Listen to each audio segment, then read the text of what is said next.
I thought we were not all the kings yesterday. Welcome back to our capacity building workshop. I see Lars is here and ready to go. So I will turn over the session to you, Mr. Johansson.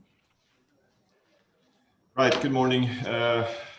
I'm happy to see that that most of you are back. That's always always a question when it's from one day to another, and hopefully that means that at least some of you got something of interest out of yesterday's conversation. Before going into today, I see that there are still some people adding on. I'm not sure, should we wait another couple of minutes, or do we just go and let people come in as they come in?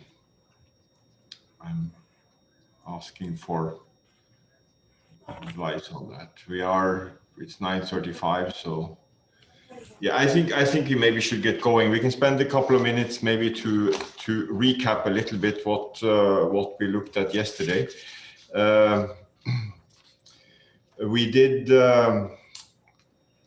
have everything was a brief look. That's the problem with these fairly short sessions about donors and who they are and what they're interested in, what some of the problems are in attracting them, and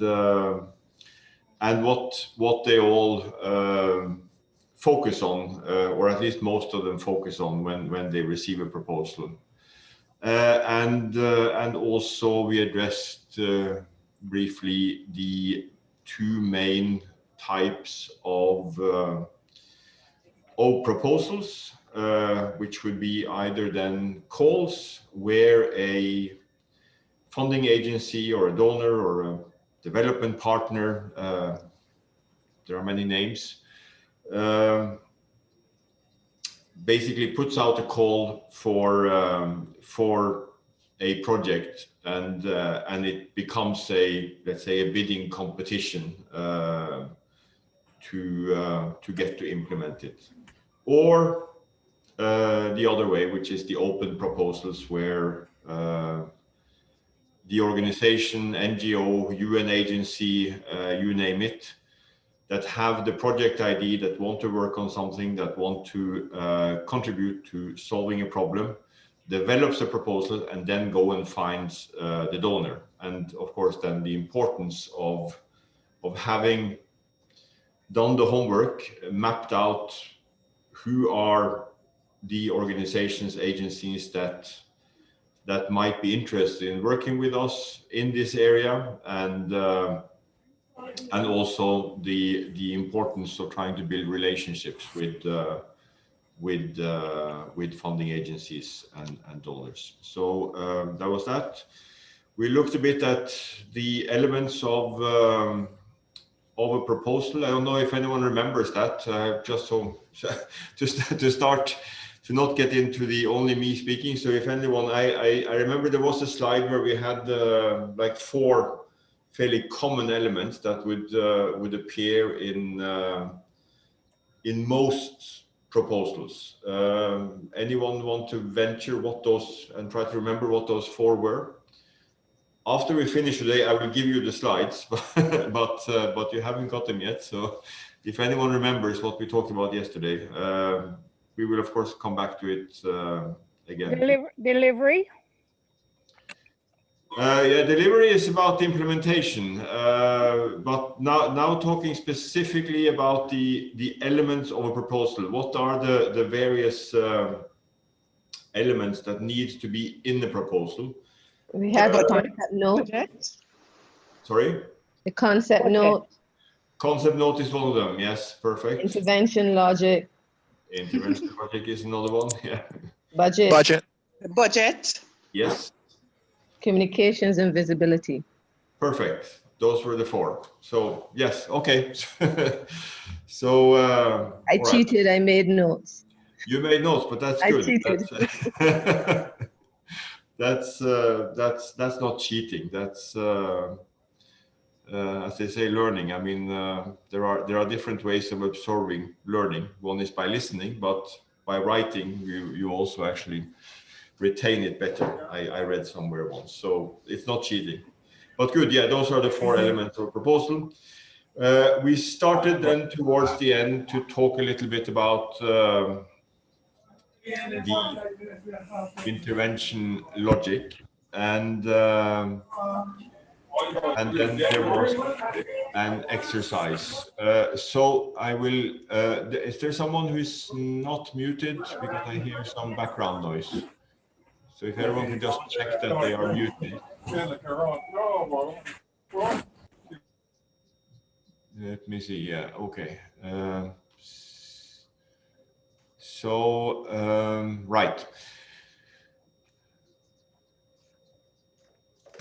Is there some technical problem? He says, I have audio but not video. Is that still the case?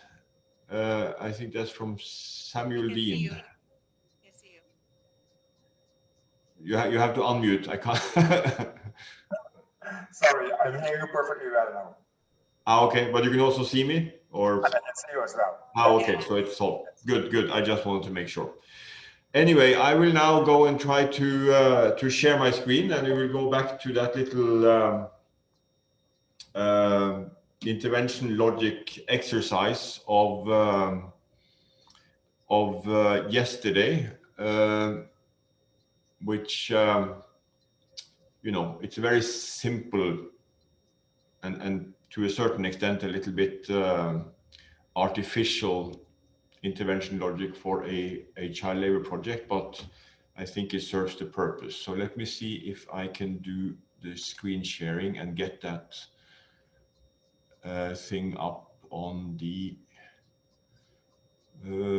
what is it? This is screen 2 I want to share. Yeah, that one.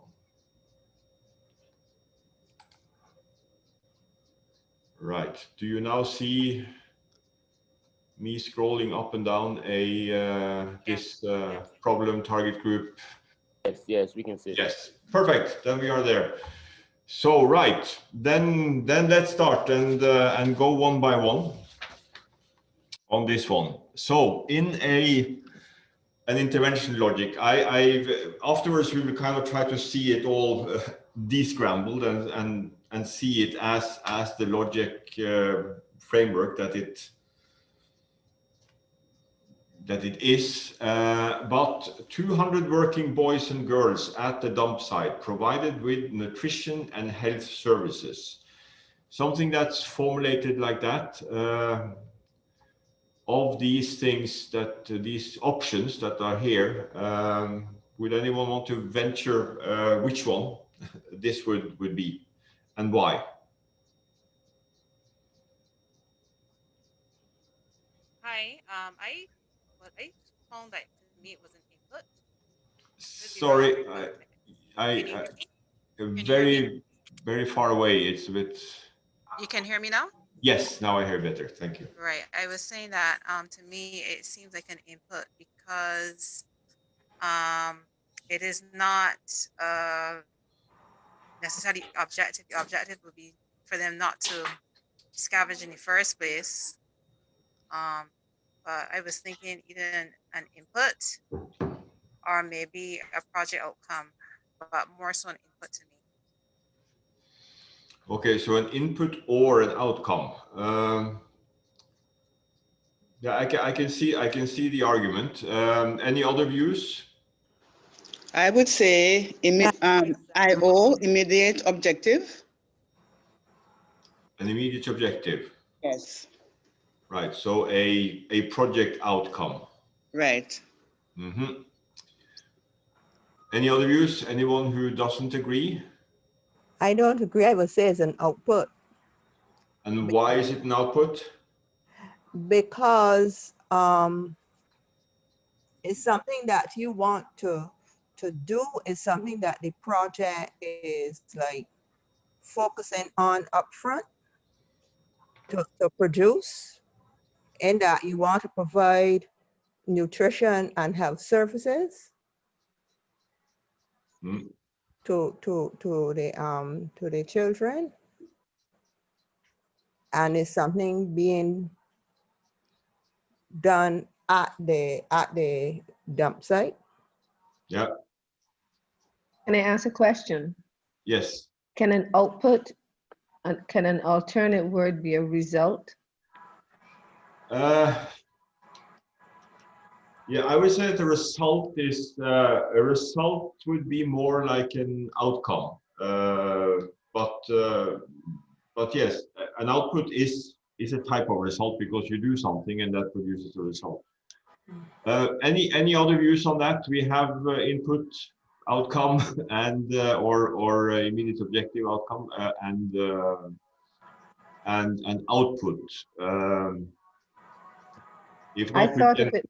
Yeah. I thought of it as an output, but that's because in my mind I was framing an output as a result, as a final result of all my inputs and activities. Yeah, it is an output. Just to go, and the reason why it is an output and not an outcome. Outcomes or immediate objectives are normally a bit, larger than what we have complete control over. The 200 working boys and girls at the dump site provided with nutrition and health services is an output because it is the result. So there is a good point there. Direct result of something we do. So we can control this. If we provide, very often a way to see whether an output is an output is basically if you can turn it away and make it into an action. So it's because now it's formulated as 200 working boys provided with nutrition and health services. Okay, if you provide these 200 working boys and girls with nutrition and health services, so you give them health services, you give them food, well, then as a direct output or this direct result of that within your control, you have provided this. So this is an output. So conduct a half-day special schooling program for 200 scavenging boys and girls. Any views? Problem, target group? Activity. I see that as an activity. Activity. Okay, there's no doubt about that. Activity. Yeah, it's an activity, of course, because it's something we do. So this is an activity. I would probably have formulated it slightly differently, because one of the ways of kind of knowing that you're writing an activity when you want to write an activity is by the way you use language. So I would probably not have said conducting. I would have said conduct a half day, because you have an action verb and it's kind of saying that I am doing this, and then it's an activity. Same as very often outputs, you write them as in the first one in past tense. You have provided something, you have given something, you have done something. So number 3, the child scavengers living around the dump site. Target. Problem. Target group. Target. Target. Target group. Okay, I have, yeah, there was someone who mentioned problem, and of course they are part of the problem, but in this context, I see that there are, let me see, I have to get the chat box also on the. Why do you have target there? There are people who also, so I don't forget that we also use the chat box. It's fine, right? Yeah, it's the target group. These are the people that we are addressing with our problem. These are with our project. These are the ones that we will in this case help. Information meetings in the scavenging community on the hazards of scavenging. What is that? This is an activity. Activity. Activity. It's an activity. And once again, just sort of drawing your attention to this, because as this thing is not perfect, I would not have formulated that way. It is an activity, it's very clear, but because yes.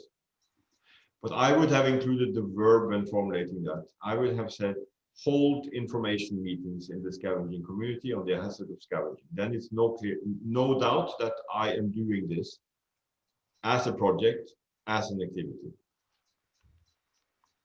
But yes, the information meetings are an activity. Medicines, first aid material, and food. That was the one I used as an example yesterday. So that one should be, if you remember yesterday, then that one should be clear. Anyone? Medicine, first aid material, and food. We read it with input. Input. It's an input. So this one is more interesting. 200 children working at the dump site have improved their living conditions. Output. Immediate objective. DO, development I objective. would say development objective. Sorry, I would say development objective. All right. All right. So we are between immediate objective and development objective on this one. Why is it an immediate objective? For those who proposed immediate objective, would anyone make the case for that? Or for development objective, why is it a development objective? For immediate objective, I would say that because it's an outcome that you're looking for. So, yeah. Development objective, I see a couple of people in the chat box.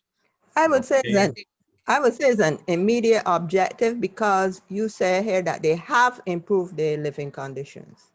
So this is something that has happened, I would say, immediately after the project. Development objectives, I would like to hear, there are a couple. I see it as a development objective because of its long-term impact. At the end of it, you would have the 200 children who have improved their living conditions, but that also means living conditions for their family, improved living conditions for their community. So I see a more long-term outcome from that activity. Thank you. And you make a couple of very good points there. Just to not all the suspense. In this case, the way the 200 children working at the dump site have improved their living conditions is an immediate objective, and it goes to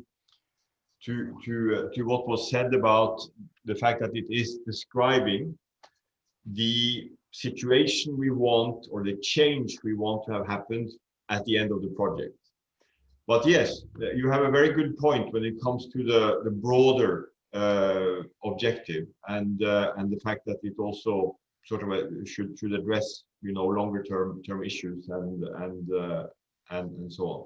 And that's why, although it doesn't have to be formulated, but kind of the thinking when writing an immediate objective or a project outcome, one of the tricks is to think kind of starting the sentence with "at the end of the project."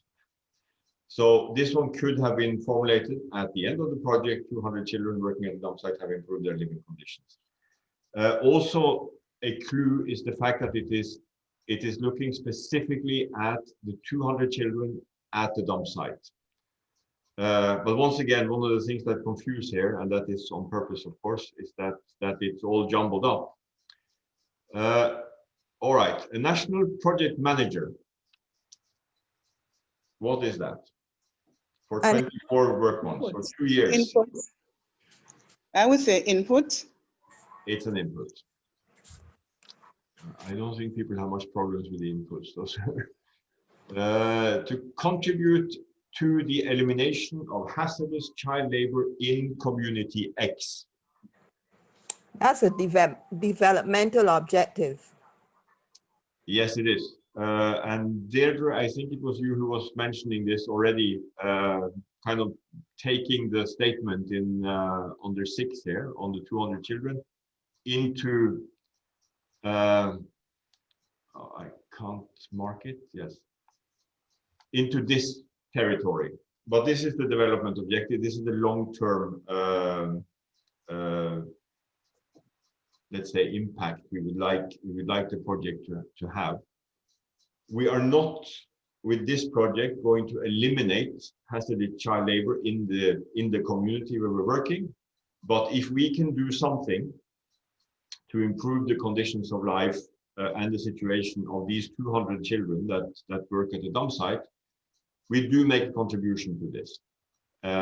So together with maybe all kinds of other interventions, our very specific one would contribute to eliminating hazardous child labor in the community where this dump site is. So that's the development objective or long-term objective. Right, number 9, designing a basic education and skills training program, curricula and materials. What is that? Activity. Yes, we're not going to spend more time about that. It's an activity. You design this. This is something you do.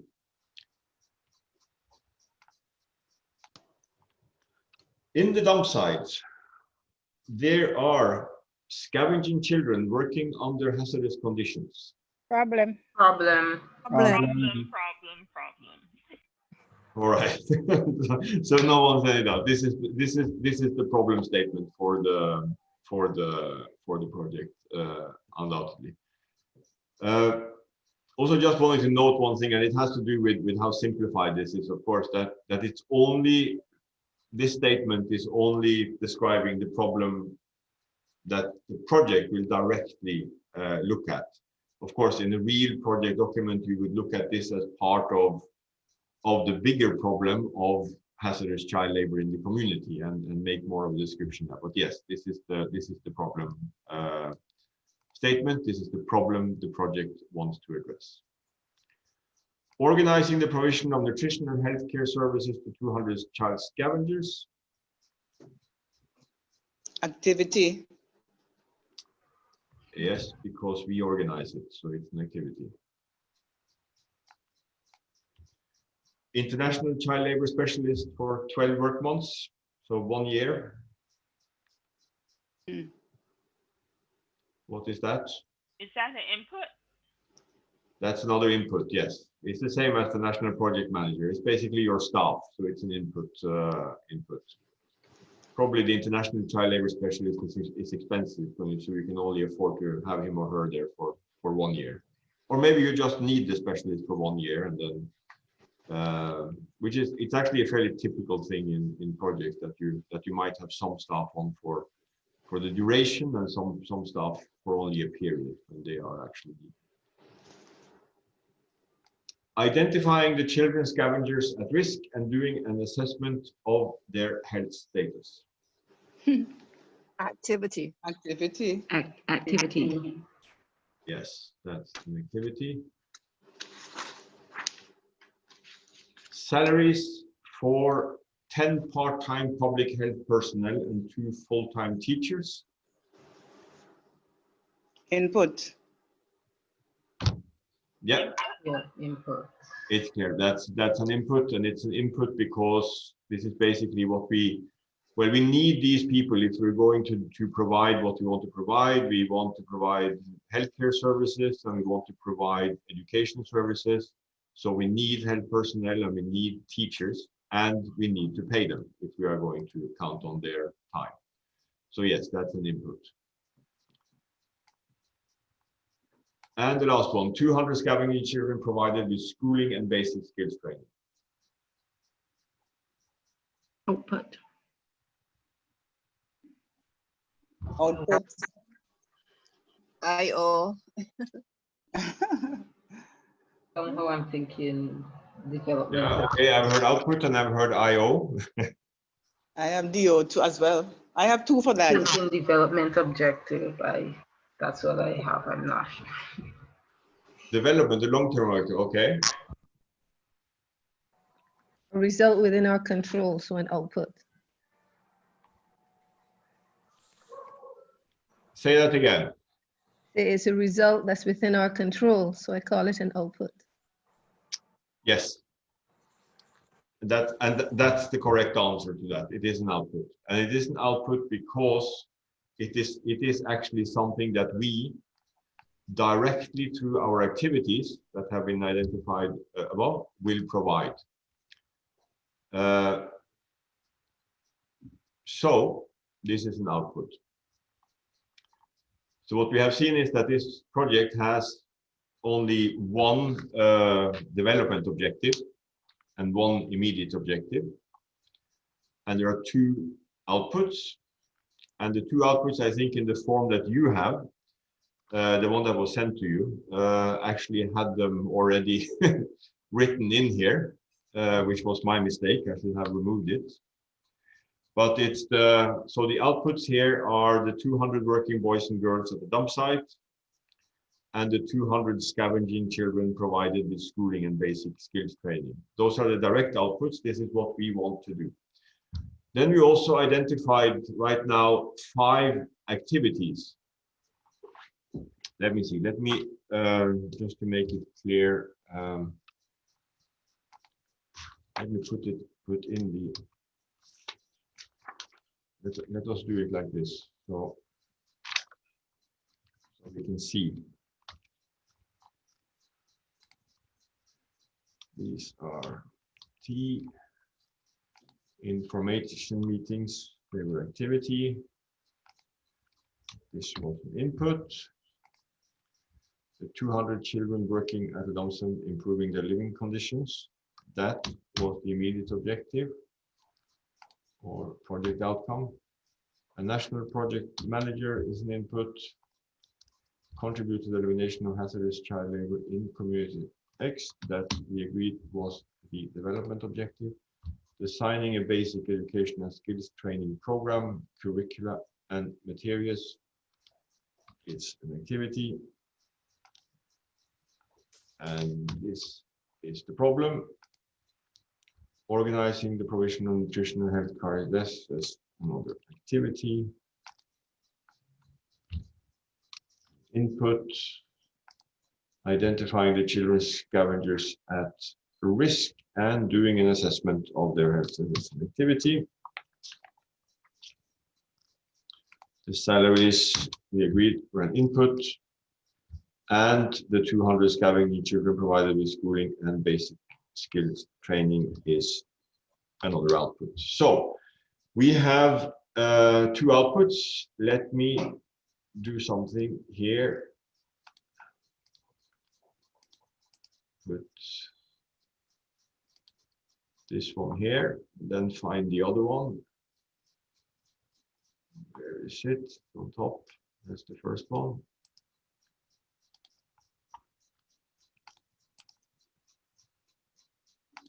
So here we have 2 outputs. And now we should go back to the activities again and see which activities belongs where. That's kind of the other part of the test. Hi, morning. Quick question. So I was actually taught that outputs were like tangible things like reports and that sort of thing. In terms of clarity, like, do you have a particular definition for what an output is, or would reports and stuff like that would also be deemed outputs as well? Yeah, I guess the person was trying to explain the difference between an outcome and an output to me, and they said to me outputs are tangible things, yes, and outcomes are intangible.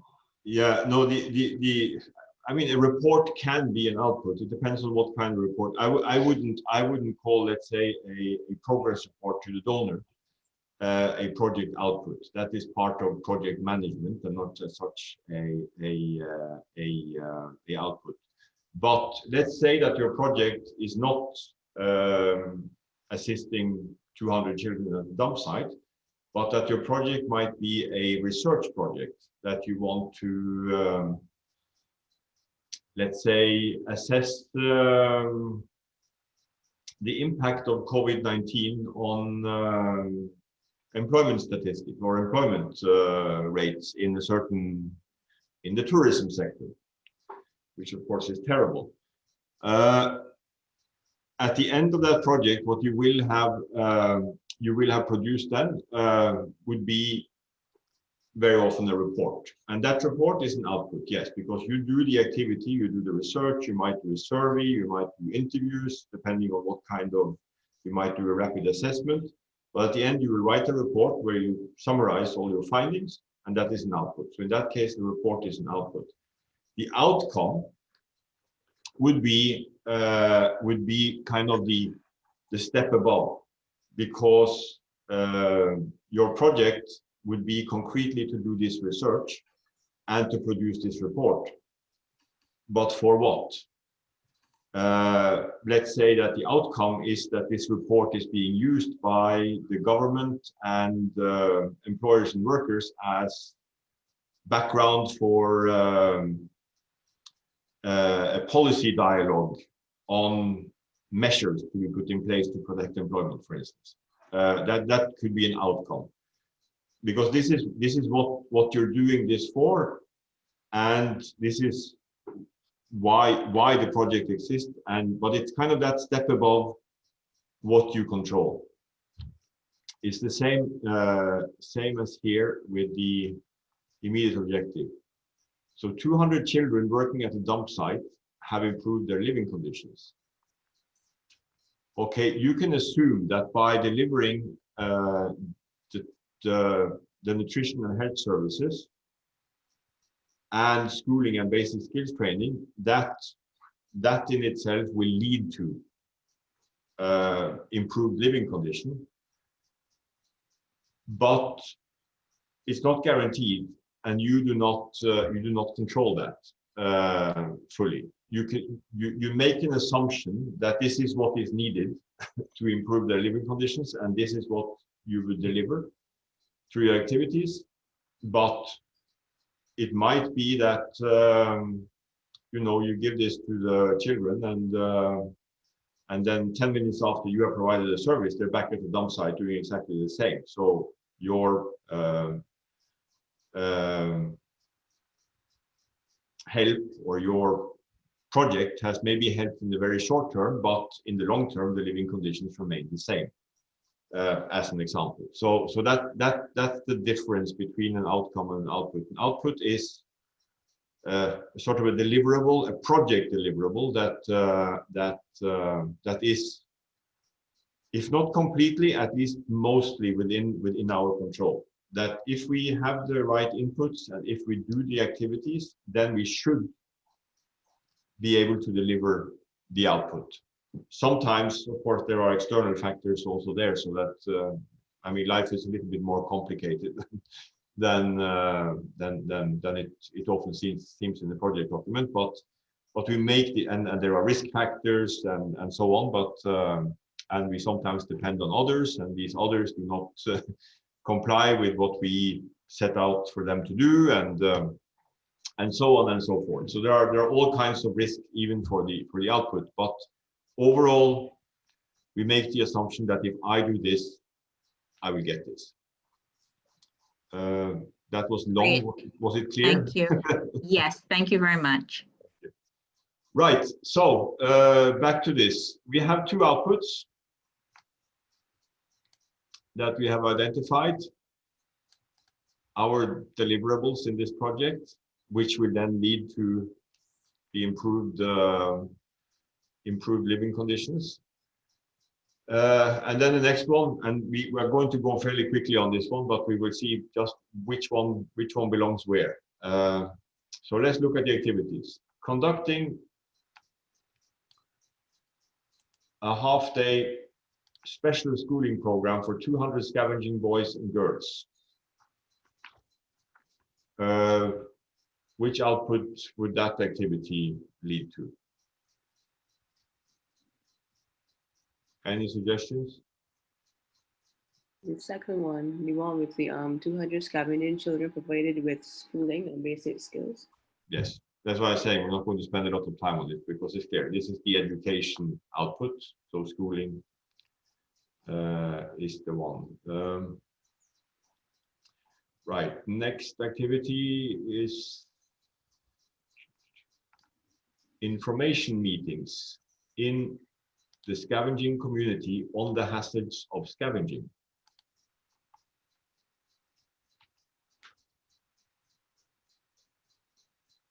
Where would you put it and why?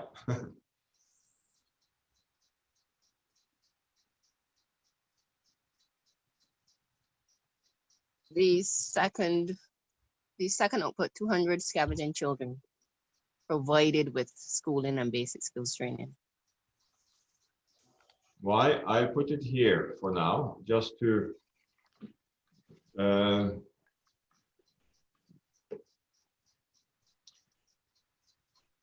in fact, for both of them. Yeah, that's a good point. I think in the how do you say it, sort of the answer sheet to this one, it's put here. And I think that is because it is related to information on the hazards of scavenging. But I personally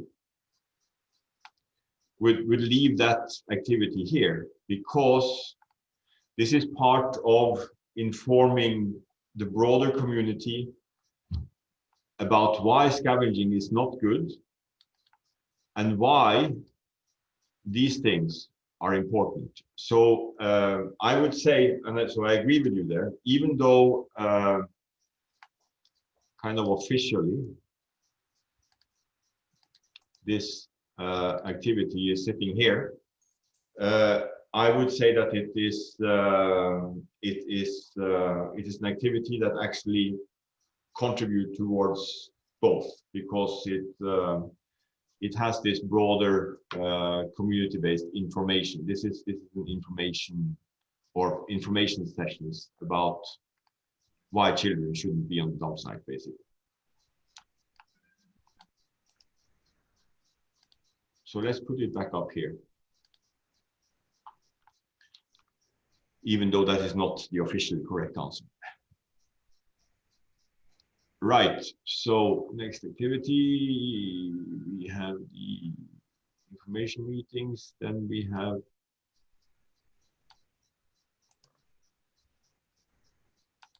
designing a basic education and skills training program, curriculum materials.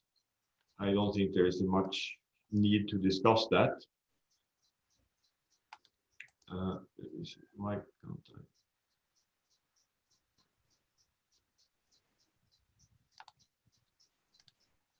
It belongs here under the education part of the program. Yeah, I see. Now it's number 11.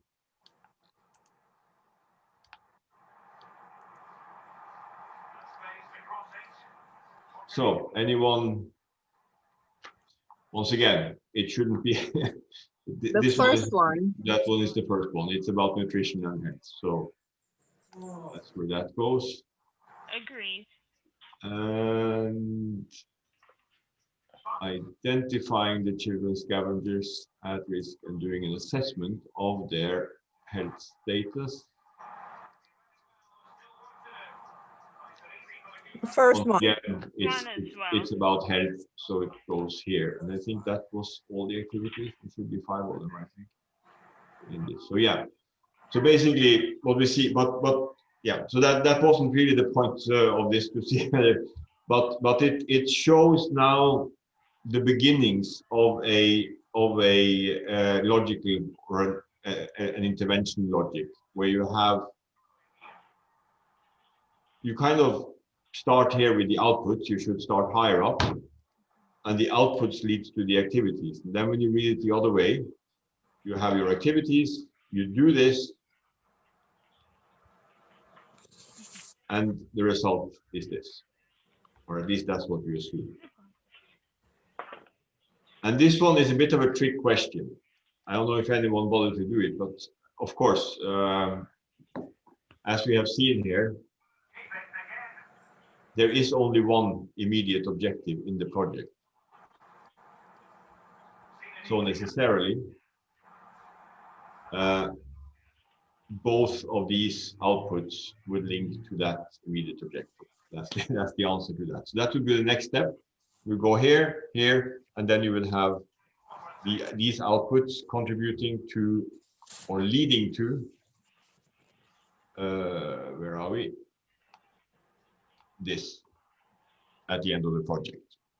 Of course, in bigger project, you would normally have more than just one immediate objective or one outcome. You shouldn't have too many. That makes things messy, but you might have two, you might have three, and then you have, of course, different outputs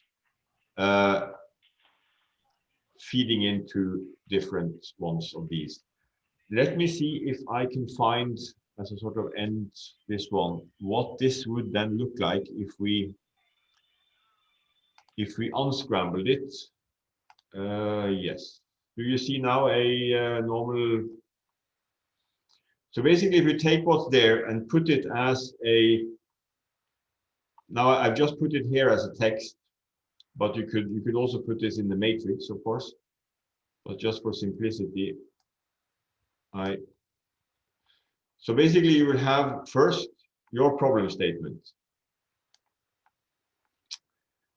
And once again, I'm saying that this is a very simple project statement that only says something about the dump site and what exactly we're going to address. Normally a problem site with statement would be a little bit more elaborate than that, and also look, for instance, at the problem of child labor in the community. You identify your target groups.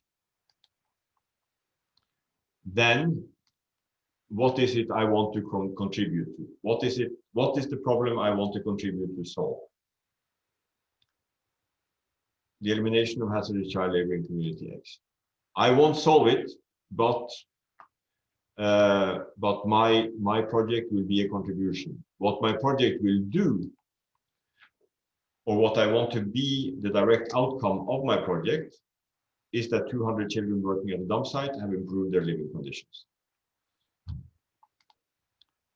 To do that, I will deliver these two outputs.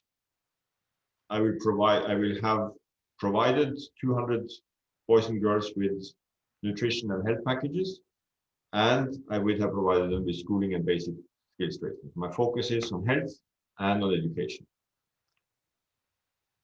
And there you have then the opportunities, and as we said, this first one kind of fit both of them. And you list your inputs. And of course, then you will have your budget and all the other elements. But yes, this is a very simple, very basic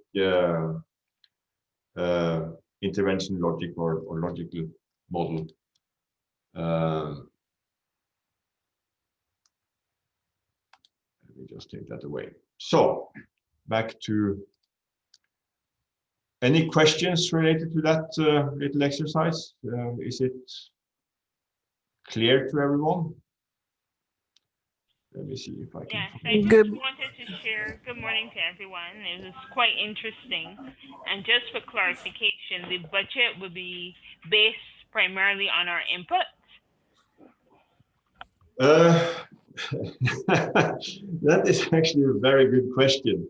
But yes, of course, that's the inputs have a cost, but of course also the activities. Yeah. And I mentioned it yesterday, and now I'm trying to find my PowerPoint, my slideshow here again. Go back, there it is.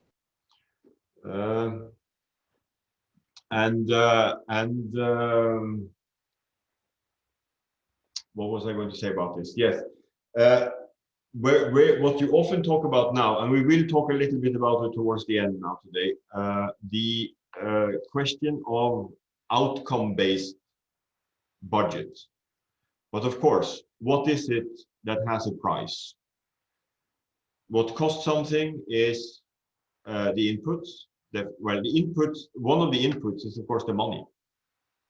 So the money in the budget is an input, which then you use to buy other inputs like pay salaries, buy equipment, and to do the activities if you want to hold information meetings, you might need a venue, you might need to provide transportation for some people, and all of this would cost something. So the activities and as well as the other inputs would be part of the budget.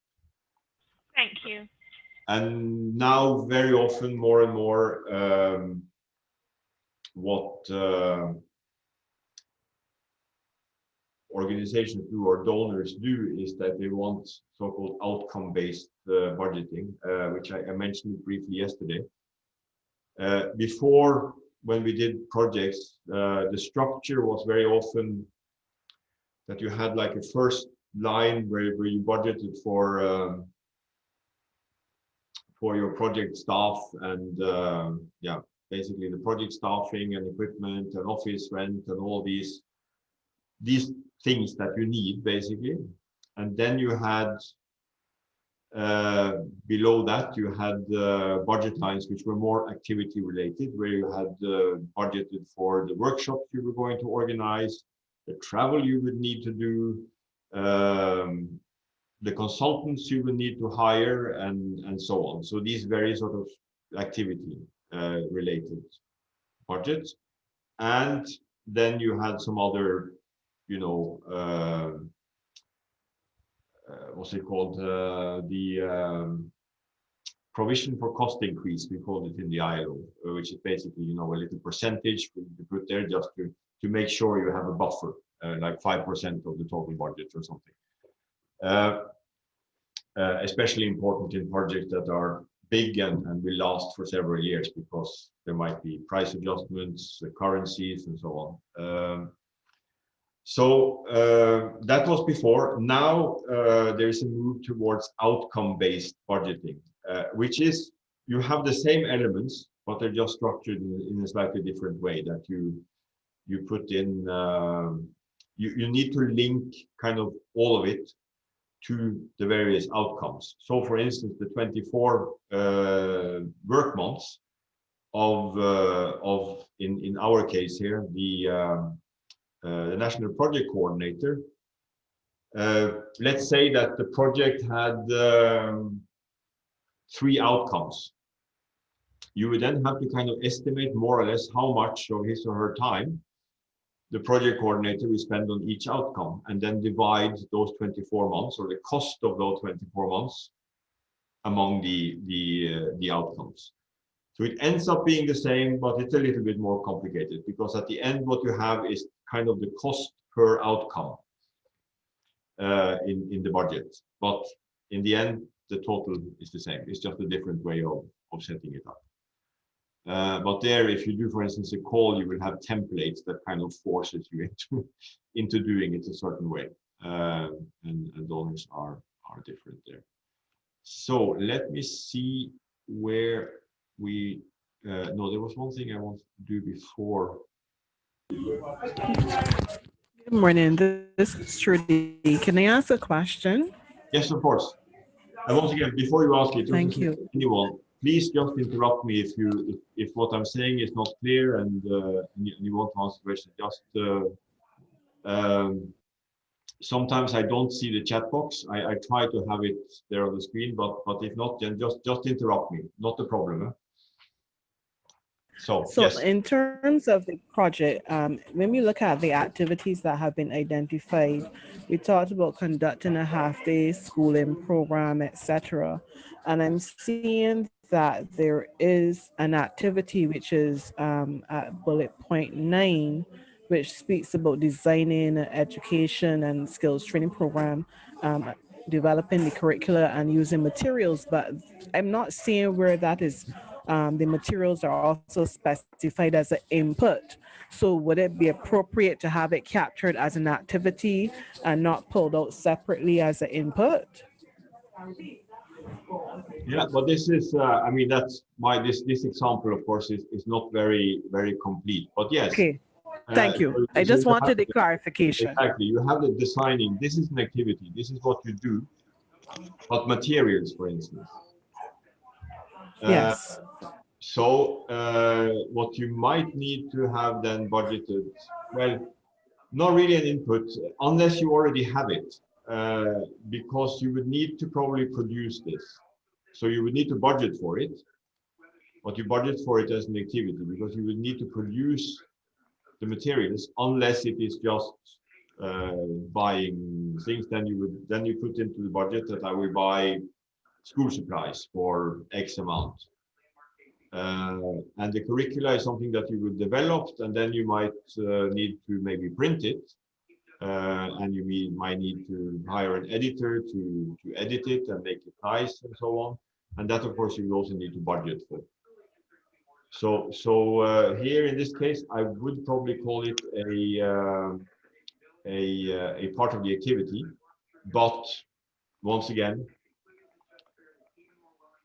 depending on what it is, this could be an input, but especially if they already exist and you just need to spend money. But in any case, they would need to be budgeted for.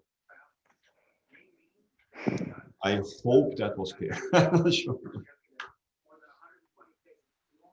Right. Any further questions?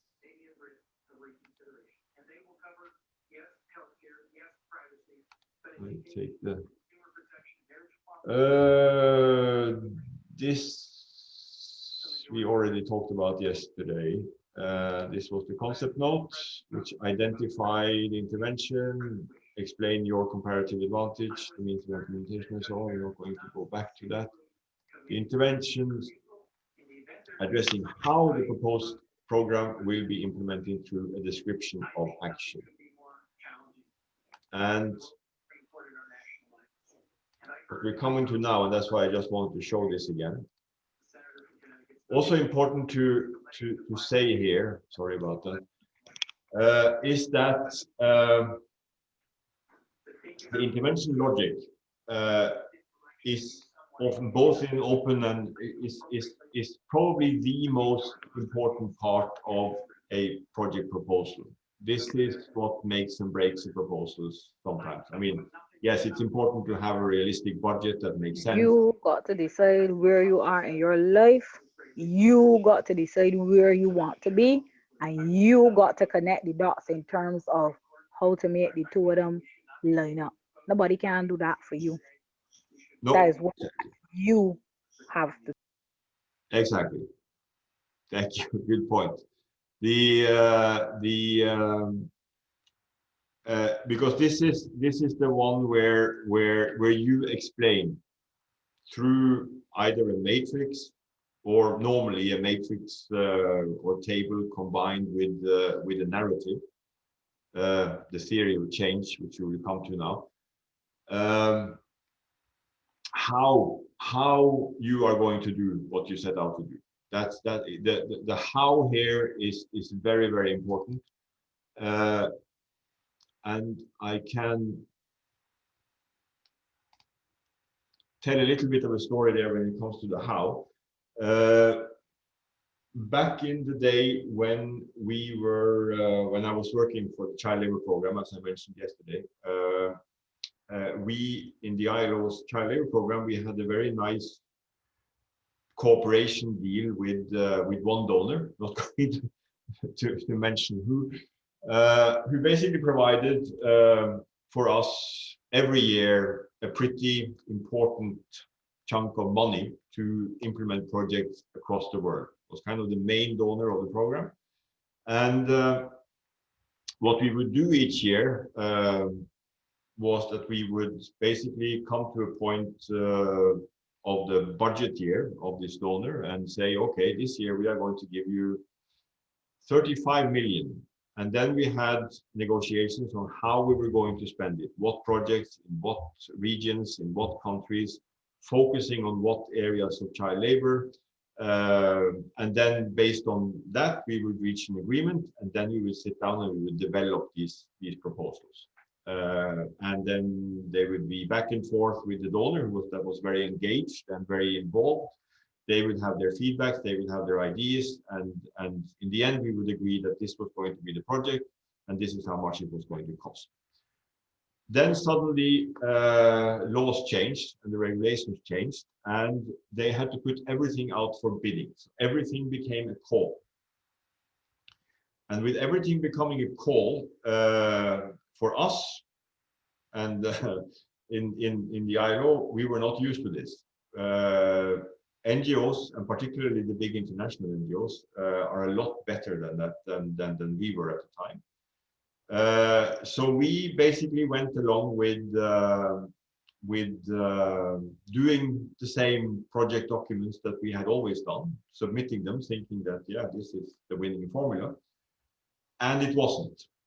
We lost out almost across the board, which was a bit of a humbling experience and a lesson for us.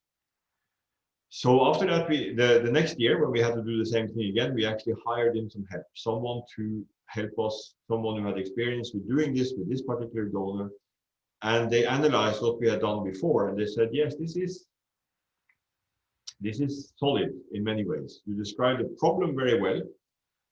The issue, you know all there is to know about. You also say what you are going to deliver and so on. And you're saying what your activities are. So you're saying what you're going to do. What you're not saying is how you're going to do it. How are you going to make what you do into change? And that how is very complicated sometimes, but that is also very necessary to explain how is it that what I do ends up being what we want. And for that, as a tool for that how, the theory of change is a very useful thing. So, yeah, before I go in there, who of you have any experience with theories of change and working with theory of change and what the theory of change is? Can anyone say yes or no? Or if everyone is very quiet, then I assume that you have never heard about theories of change before. No one? No? Right. So, a theory of change, and especially if you go into calls, you will very often see that that is one of the things that they need to see in the proposal. There needs to be a theory of change. And let me see if I can now find the button again. So what is a theory of change? A theory of change is to a certain extent the same as or similar to the logical frameworks. The objectives, what they do is to a certain extent the same. So you have an initial situation. I see that we are really focusing on dump sites today, but clearly we have an unsatisfied need. We have a dump site that is a problem. It is affecting a group. This is a chaotic situation that we have today. Something needs to be done with this. It's probably environmentally not good, and so you put together something, a policy, a program, or a project which leads to a change. And at the end of the project, you have a different situation. You have something that's more orderly, recycled, environmentally better. So, in that sense, the theory of change is similar to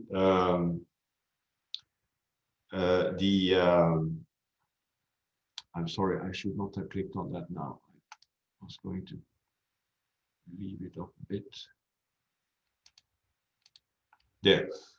Similar to a log frame, because or an intervention logic, because it's the same thing. You know, you have your starting situation, you have the things that you would do through a policy, through a program or a project, which will lead to this. The difference between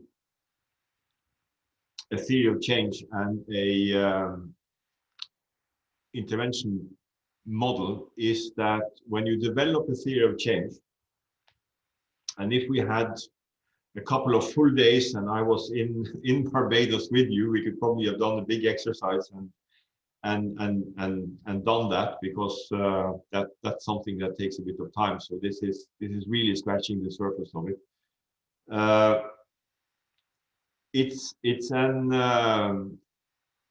It adds additional dimension. It's a bit messier, if you may, than the intervention logic, because it includes different assumptions of what could go wrong, what are other reasons that that things aren't the way they should be, risks, that if we do this, then there might be risk that everything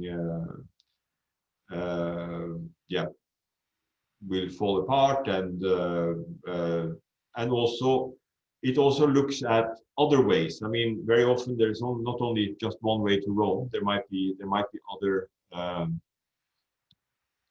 other directions or solutions to get to a project.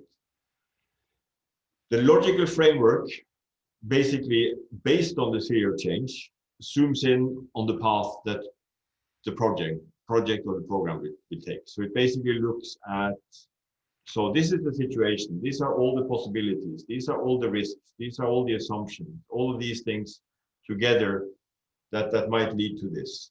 And I want to do this project which will take this one path. So there are some reasons for why we do a theory of change. As I said, it helps to systematically think through many underlying and root causes of development challenges. It isn't just jumping into, if I do this, then this will happen, this will happen. No, you look at the broader picture and you look at the bigger problem. It provides a framework for learning both within and between programming cycles. I mean, we're not going to be discussing that a lot, but it's also, because of its broader outlook, it is a good learning tool and is something to come back to. It's a mean to develop partnerships and partnership strategies, because you can look, when you have a bigger, when you have the bigger picture, you can also look at various ways of addressing it, and also you can engage stakeholders and even donors very early in the process and have them on board in doing this. And it emphasizes real change to counterbalance the focus on purely resources and activities, because it gives you that broad picture and the change that you want to contribute to. You can sort of fit your intervention into the broader framework. So a theory of change is a good tool for that. But once again, I'm sorry about it, but it has to do with the time and the format, and we will only be able to really scratch the surface of the theory of change. I just wanted to make you aware of it, and then hopefully when things are better and we can travel and do things, we could maybe even do a workshop on it.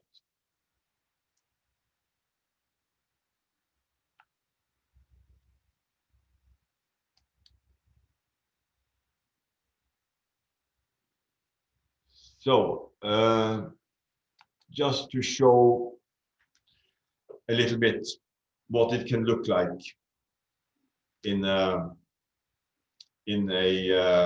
graphically, the difference between a theory of change and a logical framework. As you see from the picture, I'm sitting here, I'm pointing at it, which I realize is pretty pointless in this. But okay, here you have an example of a theory of change, which is, you look at a lot of issues and different assumptions and questions and so on. Here's a path that could lead to change. Here's another path that could lead to change. This is linked to this, and it could also go there. But then in all of this, mess, if you may, we decide to go for a pathway and choose it, and we decide on this one because we see that this might be one sensible way to reach the change. And then, sorry, I was not going to click that. So we end up with our logical framework where we have our goal, the change, we have our outcomes, we have our outputs here in blue, and our activities. But all of this, we find this path through analyzing properly a lot messier picture and a bigger picture of the various factors that constitute the problem and which could and would lead to the change. So we have more of an idea of how it can go. I hope I'm not sure how clear that was, but I have a tiny little exercise related to theory of change and the results chain. So what I suggest, we have been going for a bit over an hour now. I was wondering whether maybe we should take a 5-minute break so people have a chance to refresh themselves a little bit and so on. And then it's 10:40, let's say until 10 minutes. Do we do that? I think we might be good to have a little bit of a break. I see one thumbs up for that, so and I hear no one else. So okay, so let's decide we do that.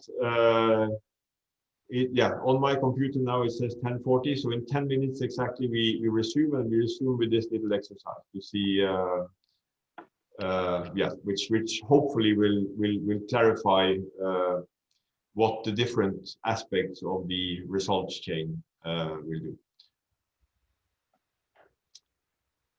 Okay, thank you. See you in 10 minutes. The problems with operating in this format that I can't really see whether you're all back. I can only hope and assume. Are we ready to start? Yeah, I think we can do that. Good. I see a lot of people are saying that they are here, so so I'm assuming that then we're all back. I was going into a little bit of a quiz, a little bit of a recap in a way of the logical framework results chain, if you may. But before that, I will kind of break back to just spend 5 minutes on what I hope is on your screen now. This proposal that I shared, because there was a question yesterday of sort of just see what the call is like. It might not be the best one, but it was the one I found yesterday afternoon, because it's very recent and one that we that we actually participated in. And it kind of shows, even though this is not one where NGOs are invited to participate, it does show a little bit how these calls can look. So I just wanted to highlight a couple of elements of it. I hope I have the right document here now. Yeah, this is the UN program on the rights of people with or persons with disabilities, which have, this is the 4th fairly regular calls. Then you have, as you say, it's a pretty complete document, these terms of reference. And if I were to see this, the first thing I would go and look at is page 10. That's kind of number one, because that is where you find out whether to waste your time or not immediately. The eligibility one is almost always in the call. Is who can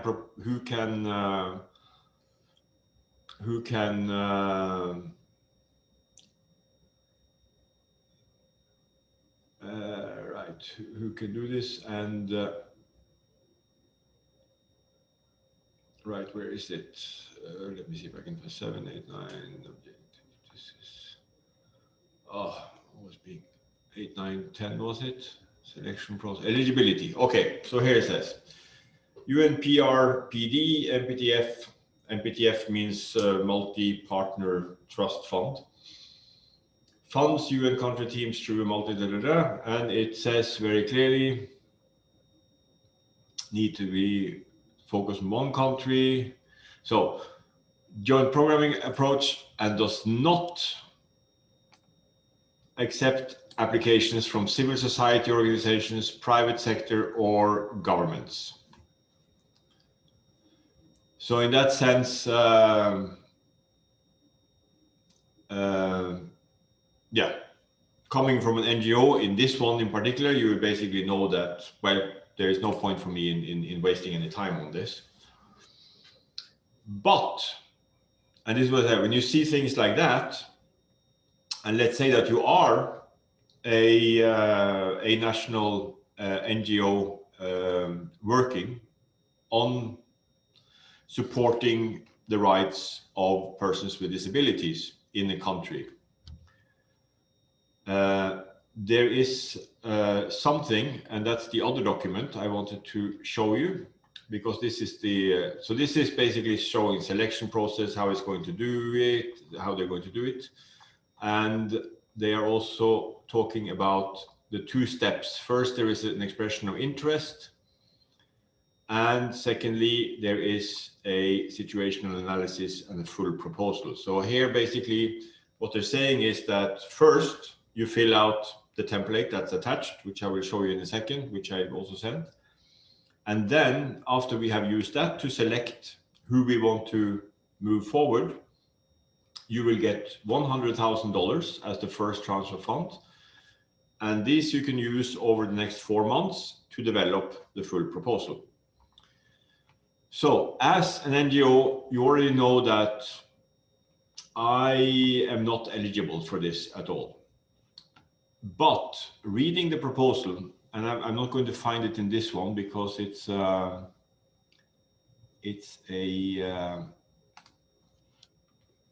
somewhere in there, but it would take too long. But this is the form that you have to fill in if you're going to apply for this. So we are actually doing one of these for Jamaica together with 2 other agencies.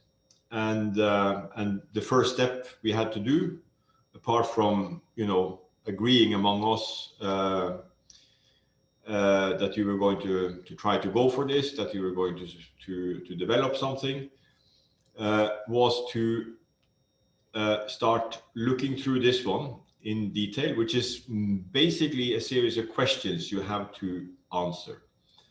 And one of the things that they ask about, for instance, whether the Convention on the Rights for People with Disabilities is ratified or not, if it was, when it was. So this is research you have to do. But there is, let me see if I can find it, one here, 2.5, disability movement. Are organizations of people with disability consulted by government in policy making? Yes, no, partially. Top barriers and so on. And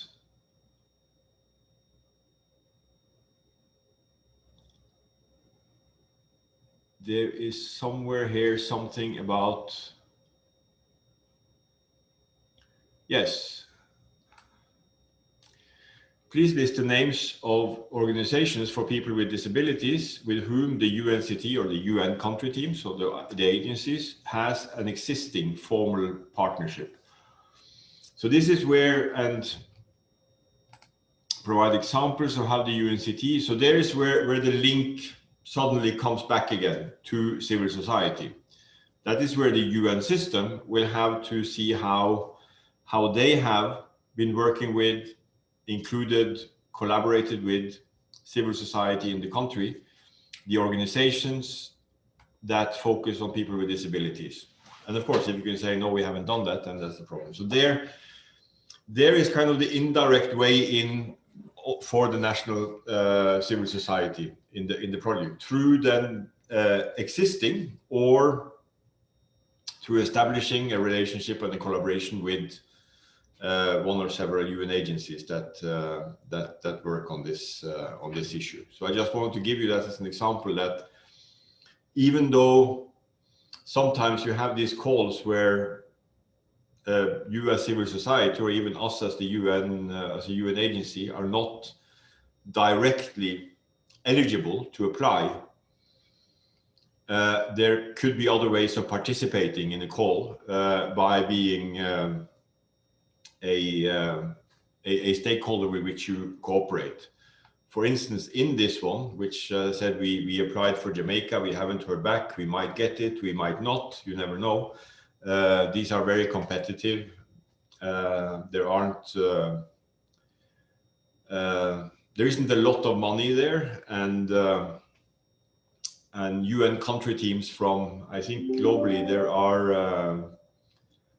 are 114 UN country teams in the world, and they probably will fund maybe 20 projects or something. So if everyone is submitting something, then we end up having a very competitive field. And one of the things that makes it not, let's say, terribly optimistic for us doing this for Jamaica is that somewhere here, I'm not going to dig it out, there is mention of a focus on low-income countries. So that doesn't totally fit the bill when it comes to Jamaica. So so that is one thing that puts us at a disadvantage there.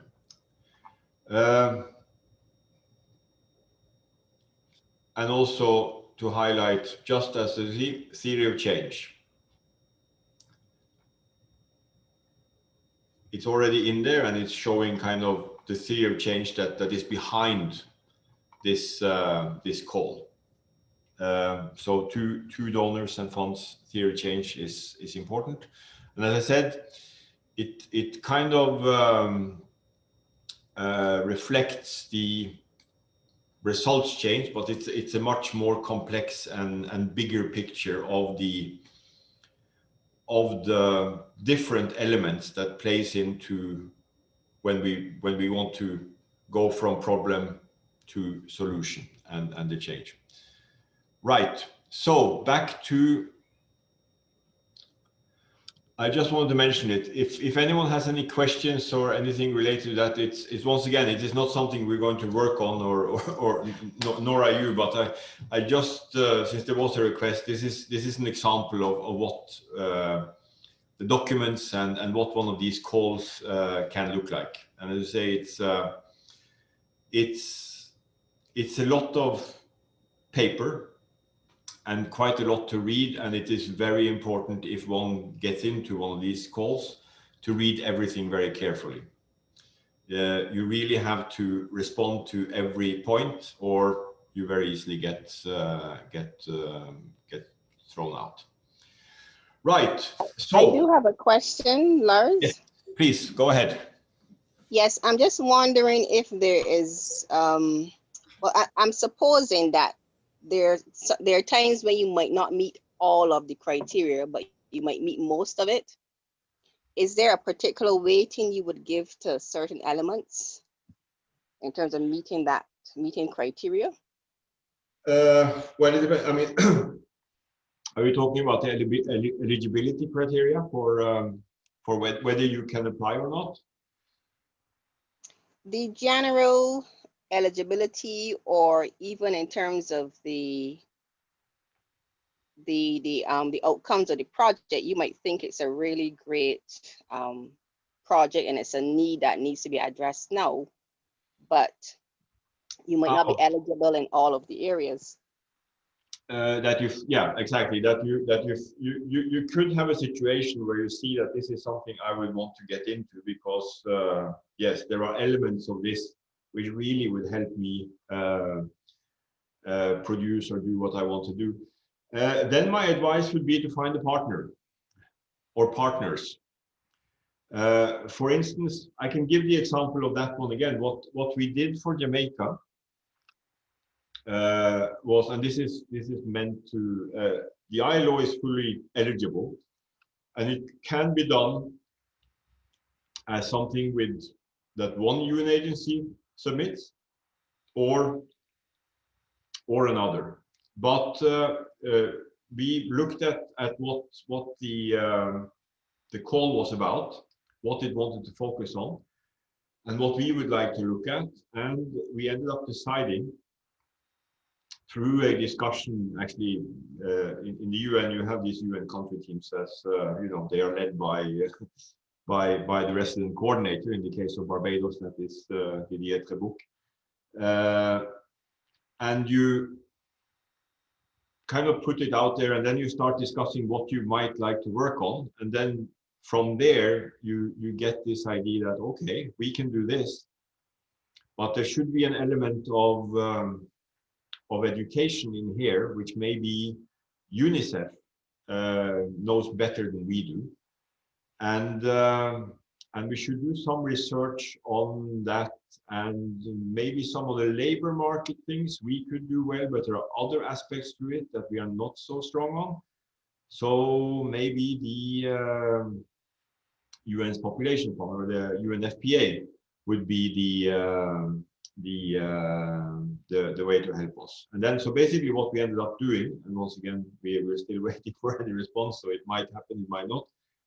We made a joint proposal between UNFPA, UNICEF, and the ILO, where we basically build on our different strengths to make a proposal that's more complete. And that is something that also NGOs can do, you know. I mean, look at, if I can't do this, but it needs to be in this proposal, who can I join forces with here, who actually has some competence in this? Just a comment, please. Yes, please. It would seem to me as if when you're writing a proposal, it doesn't take one person, because sometimes you'll have to do a research, the budget is to be done, and so many other things to include. So it would seem to me that it's teamwork. You'll have to have other persons assisting you in getting the proposal done, written, and to submit on time. Yeah, that is a very good observation, and it goes back to, we talked a little bit about it yesterday in the morning, the fact that especially with calls, I mean, when you have your own idea and you develop your own proposal, I mean, that's something that you can do even as one person, because then you have a very clear idea of what you would like to develop, and it doesn't have to be in a specific format. You decide the format. It's basically, I would like to, I need to, or I would want to do this, or I would like to contribute to this change. I would like to achieve this. I would like these outcomes. I would like to, and then I would need to do this. But for that, I would need some more staff, and I would need someone to help me with these activities. So I would need some money, and I need someone to support me. And then you make your proposal based on that, and then you go and you find your funding. This is something that can be done by one person. I mean, it's because it can be. It kind of depends on you how simple or complex it is. But when it comes to these calls, to add complexity to them, very often they come with a very short turnaround time. So yes, they take people, and that's why one of the slides said something about assessing also, if you're going to write a proposal in response to a call, at the very beginning when reading through the material, apart from the eligibility and apart from whether I could do this alone, whether I should try to contact organization X or UN agency Y or something to partner up. There is also the question of, do I have the capacity? Can I actually set aside people and time enough over the next 2 or 3 weeks to work on this? Because sometimes that's what it takes. You really need to be able to do that, and that's not always the case. So, that's part of the evaluation. Because also, you go into when there's a bid or a call, you are generally competing. It is not only you out there. So you might get it or you might not. So the question is then, with something that is possible or maybe probable, you also have to evaluate that. Do I have the resources and time to actually spend on this? And that's something you just have to evaluate from time to time. With open proposals, it can be quite a lot simpler, because then you're kind of in the driving seat yourself. I hope that answered the question. Yes, thank you. Right. Okay, moving to the results chain again to hopefully then sum that up. We spend a little bit of time and do this this little exercise, this little quiz, which is match the dots. So let us start then with and I want you to do that, and let's have a discussion about where what fits. So each of these descriptions or definition fits with one of the so results chain is defined somewhere here, but where is it defined? That's basically the question. So where do we draw a line from results chain to here? So we can maybe read through together the different definitions. One is the financial, human, and material resources used for the development intervention. Changes in the institutional and behavioral capacity for development conditions that occur between the completion of outputs and the achievement of goals. Positive or negative long-term effects on identifiable population groups produced by development intervention, directly or indirectly, intended or unintended. These are kind of, that's why they're written so in such a cumbersome way, but these are kind of the official UN definitions. There was a question of definitions there earlier, so here they are. The causal sequence for a development intervention that stipulates the necessary sequence to achieve desired objectives, beginning with inputs, moving through activities and outputs, and culminating in outcomes, impacts, and feedback. Then the products, capital goods and services which result from a development intervention may also include changes resulting from the intervention which are relevant to the achievement of outcomes. Second to last, an estimate of income and expenditure for a set period of time, and actions taken or work performed through which inputs, such as funds, technical assistance, and other types of resources are mobilized to produce specific outputs. So, right, let's start at the top. Results chain. What we have below here, all of this, up from budget to impact, is a results chain. So, definition of results chain. Which one of the ones that are listed on the side would you say is a definition of a result chain? I am open to suggestions. Fourth one. So here you have a list of definitions. Here you have this. So which one did you say? I suggested the fourth one. So 1, 2, 3, 4. The causal sequence for a development intervention that stipulates the necessary sequence to achieve desired objectives, beginning with inputs, moving through activities and outputs, and culminating in outcomes, impacts, and feedback.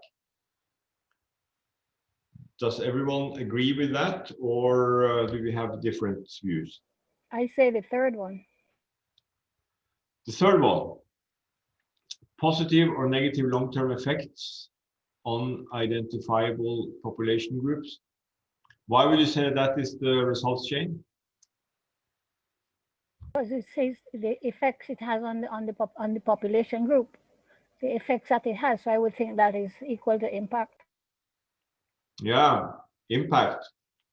But now we're defining results chain.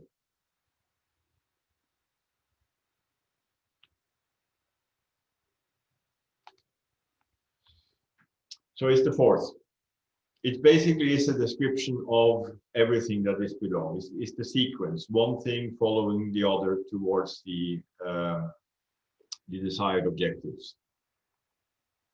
But I think it was Kathy, you are absolutely right about the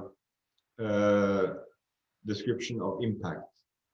Number 3, positive or negative long-term effects on identifiable population groups produced by a development intervention, directly or indirectly, intended or unintended.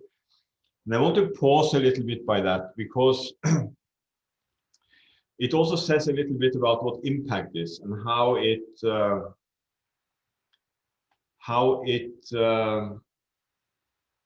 kind of is beyond our control.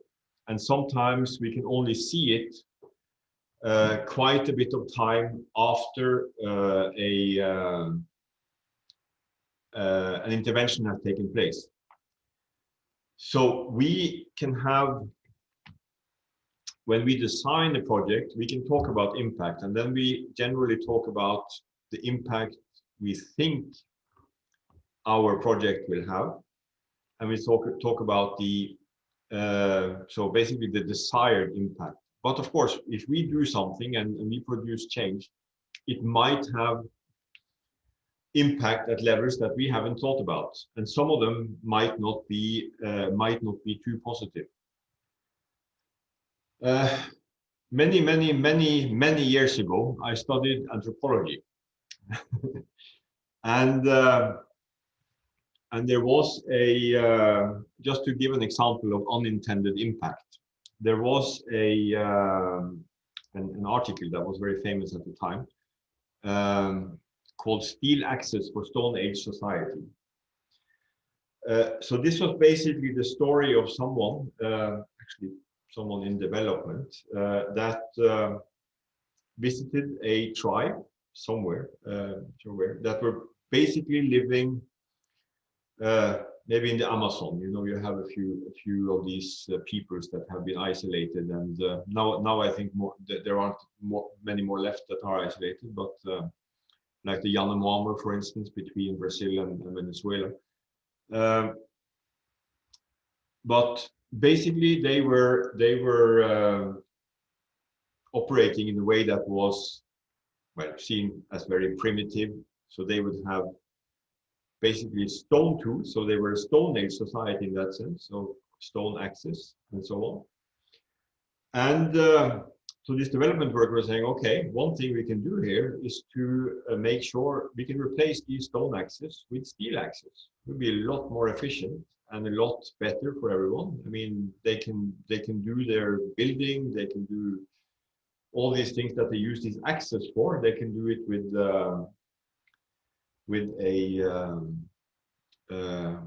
more efficiency, more quickly, and everything is it will be better. So yes, they provided then a lot of steel axes. And a few years later, they returned to this village. I mean, this is a true story. It actually happened. This is an article. So not an adventure. And basically the structure of the society had fallen to pieces. And why was that? It was because of the steel axes that were going to be so much more effective. Yes, they were effective, but the thing is that in that particular society, these stone axes that people were carrying around, they had to make them themselves. So they became, and the quality and the beauty of them were important symbols of where you belonged in society. and they were rare, and they were hard to make, and they were hard to get by. So the structure of that society in many ways were built around these stone axes. When suddenly everyone could just go and pick up a steel axe, then that just fell apart. And it impacted basically the whole structure of this small society in a negative way. What happened later, whether they came by it or not, I can't really remember. This was almost 40 years ago when I read this article the first time.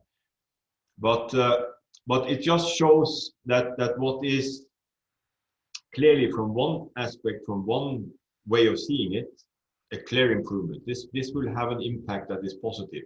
Can also have unintended impacts that we do not see, because there are elements of, let's say, the whole story that we don't see. And in this case, of course, it was the role that these axes, these stone axes, played in society beyond just being tools. A little bit of a particular example, but one that I remember when reading it made quite a bit of an impact on me. And how often we don't see, especially when working in development, we don't see the whole picture. Right, enough of that. Outcomes. Which one describes outcomes? Which is which would you say is a definition of an outcome? In this Number 5. Number 5. Number 2, I think. Okay, I have number 5. I have number 2. Number 2. I would say 2. Number 2. Right. Can anyone try to tell me why number 2 and why not number 5? Or the other way around?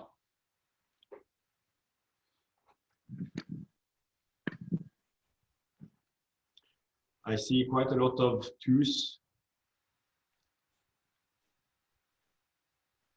No one want to venture and tell me why. Okay, because 5 are outputs, says someone.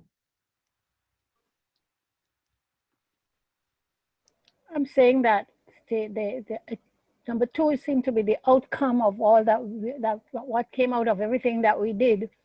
We are now seeing behavioral capacity, institutional and behavioral capacities for development, and these have happened once we have completed at the completion of the outputs. So it can't be output if we have completed the output and now we have achieved our goals. It will have to be the outcome of what we set out to do. Mm-hmm. Yeah. So let's see what the slide says. Yes, correct. It is the changes in institutional behavioral capacities for development conditions that occur between the completion of outputs and the achievement of goals. So it's a higher level than the output. And someone already said that number 5 would then be outputs. So I think it's fairly clear that the products, and I think that in Spanish actually, yes, in Spanish, when you do project document in Spanish and you refer to outputs, you actually speak about productos. So the products, it's what you produce.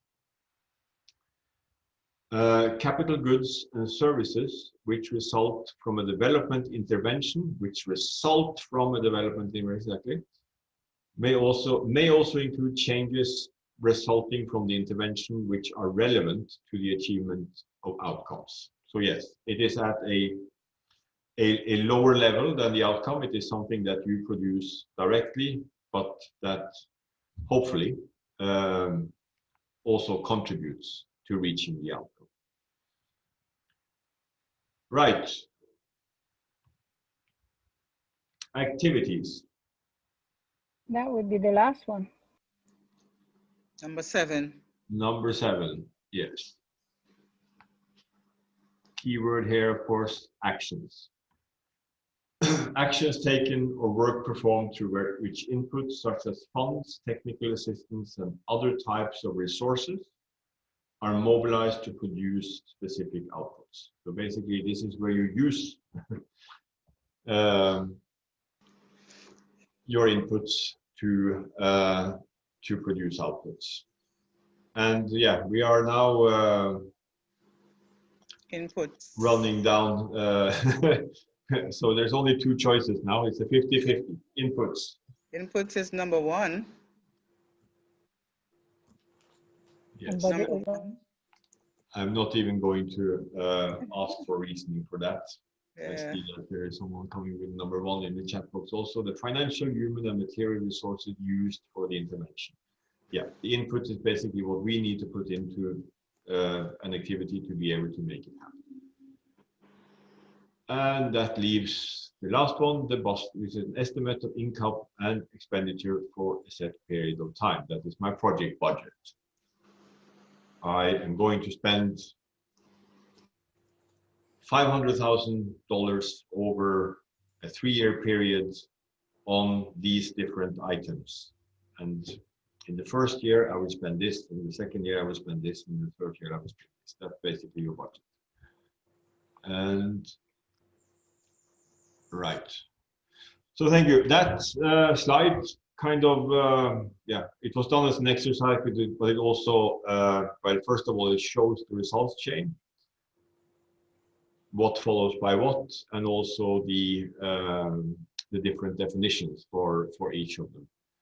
And as I said, we'll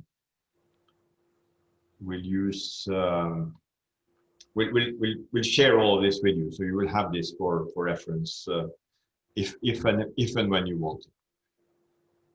Right. So going to the next, we have a couple of elements left. Let me see if I can click here. Yes. Another element of proposals is that's important is of course the monitoring and evaluation. Someone mentioned it yesterday, the M&E. And see,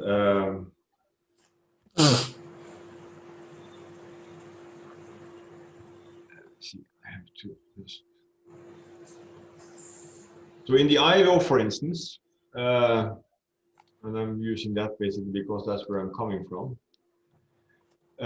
We always recommend that there is a certain portion of the budget that is allocated for evaluation. It all depends a little bit also on the size of the project, for instance. I mean, if you do a if your project proposal is for a project of, let's say, $20,000, $30,000, $40,000, then of course to put aside money for, let's say, an independent evaluation would eat up half your budget. So that is a bit pointless. So what you do in terms of evaluation will also depend a bit on the size of the intervention and the size of the proposal in terms of money. But some level of evaluation should always be there, even if once again, using an example from the ILO, basically because it's the word that I know the best, even if we have a project document for, yeah, let's say $50,000, $60,000, and once again, if we were going to do an independent evaluation, hiring a consultant to evaluate independently the intervention, it would be absurd because it would take almost half the budget probably to do that. That makes sense when you have $1 million to spend. You should still have something in there, and something that shows, and that's number 3 here, shows that you have given thought to this. And sometimes a self-evaluation can be a thing. I mean, basically it could be a desk thing where you, at the end of the project or at the midpoint, depending on how long it is, do an exercise where you go through the project and the evaluation. There is a, what was it he said? There was a training course I once went to with on design, monitoring, and evaluation of projects, and it was basically an image of the project manager standing before the mirror in the morning, asking himself while brushing his teeth the question, am I doing the project right?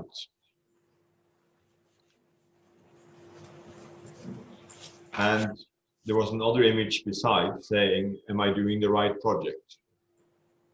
And the question was, which one is monitoring and which one is evaluation?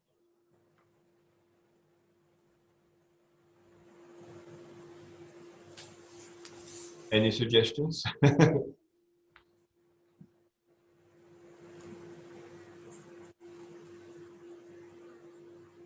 First is which? Is that evaluation or monitoring? Yeah, basically the answer to it, although once again it's a simplified one, is that when you ask yourself, am I doing the project right? Am I doing the right things? Am I doing what I'm supposed to do? What you're doing then is monitoring. Evaluation, although it also looks at these things, is asking to a larger extent the question, is this the right project? Is this the right way to reach the outcomes and the objectives we want? So evaluation looks more at the project as a whole, not just whether we are doing it right.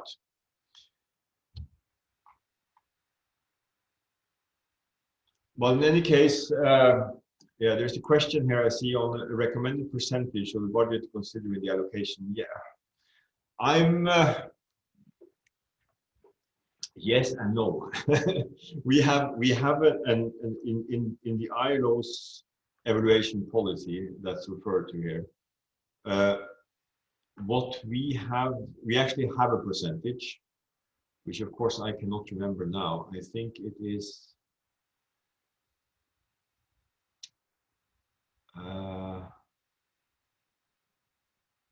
Yeah, how much is it? Is it one? It is a certain percentage for monitoring and a certain percentage for evaluation. So, but once again, I really can't remember the number now. But let's say it's 5% of the budget for monitoring and 10% for evaluation, or the other way around. But this is something that's flexible, because in small projects it doesn't really make sense. Once again, in really small ones, you very often then just put in final self-evaluation, which basically is the project itself, or maybe a colleague from the organization that basically does a bit of an assessment on the project and how it's been implemented, because it just isn't worth the investment in spending money on a big independent evaluation is just not worth it because of the size. Proportionally, it wouldn't make sense. And for really big projects, if you take 10% of the project for monitoring, I can give an example there as well. I mean, we have to go back to my former duty station in the Middle East, where you have some public works projects that are worth 40 million euros. And of course, if you have a 40 million euro project and you're going to spend 5% of that on evaluation, then you're spending quite a lot of money on evaluation. If I'm not completely wrong, that means that you have an evaluation budget of 200,000, which could make sense if you really plan to do a big evaluation thing. But yes, but if you what you're going to do is that at 2 points in the project, you will have an independent consultant come in and look at the project and so on. Then maybe what you need is $20,000 each time. So what you need is 50,000 to give yourself some margin. So in that sense, even though there is a rule, which I think, yeah, once again, I can't remember exactly what the number, but I think actually it is 5% for evaluation. It sometimes you have to play with it. You can use it as a general rule, the percentage, but in the end, what you have to do is to look at what kind of evaluation will I do, and how much will that cost, and then see whether it makes sense in the overall cost of the project. But once again, to do an independent evaluation, hiring a consultant for 2 weeks and travel and all that for several $1,000s, if your project is 50,000, doesn't make sense. And also, it doesn't really make sense to have $200,000 for evaluation if you're only going to spend a quarter of that. And also, I often mention, and I can also just want to mention that also on the evaluation thing, that very often when projects go over a period of time, and especially if they have a substantial amount of money in them, we would normally put in 2 points of evaluation. We will have the midterm evaluation, and we will have the final evaluation. And they are slightly different because they have different purpose. A midterm evaluation is something that allows you to take stock at a time of, so you evaluate where you are with your project, still asking the question, am I doing the right project? But you evaluate where you are at this time in the project, and the recommendations from the evaluation should be how you move forward, whether everything you're doing is just fine and you go ahead, or maybe and generally there will be, because everything can be improved upon, recommendations for how to improve and make the project more effective, more efficient, maybe change slightly direction in some of the activities or towards some of the outputs, moving forward. So it's a point of adjustment at the midpoint in the project. I mean, typically you would do this when projects last for 3 years or more. Normally shorter projects, there isn't really time for it. And then you have the final evaluation at the end, which is the one where you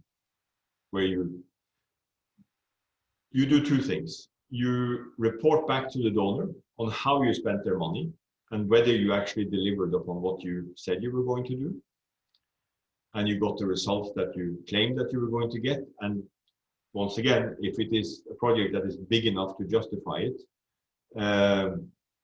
you will have someone independent come in and look at that. And the second part of the final evaluation is, of course, to learn from it, so that next time you use the learnings from this project when you design the next one, because they normally look at design, efficiency, effectiveness, and one more element which I can't remember now, but yeah, here it is actually.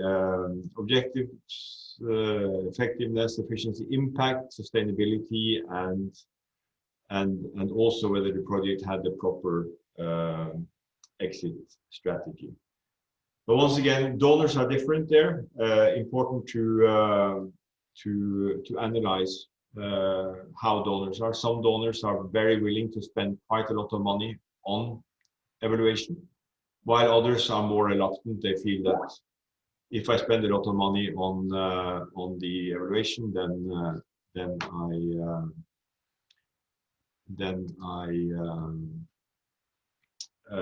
yeah, that's money that I'm taking away from activities, in a sense. So there are differences there. But once again, in every single proposal, 1 second, I have to.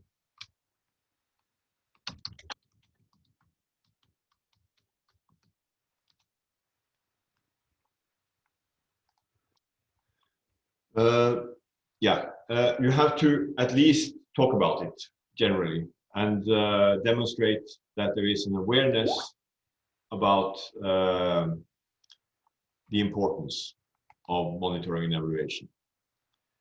Another thing that you have also for monitoring, mentioning that also now, that when you do your results framework, you do not only put in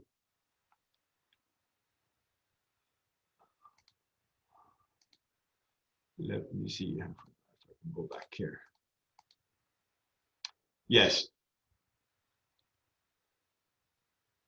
When it comes to outputs and also outcomes, very often, you might be required to put in indicators. I don't know whether many of you have experience with indicators. Yes, no? Yes. Yes. No, because the indicators are very important for the purposes of monitoring and evaluation. Because this is basically, and that's where we indicate or show how am I going to be able to measure that what I claim to achieve, I'm actually achieving it. What are my measurables? And these are the indicators. So yeah, any further questions on monitoring and evaluation? Once again, this is things that we could probably do a whole day on, and exercises. And Yes, just to comment, I worked on a project once where the M&E was done at least twice, between, in the middle and at the end. But at the end, the donor, they send their own person to do the evaluation, but they came at their own cost. They didn't charge us for the transportation or anything. So it was not a problem to us who were implementing the project.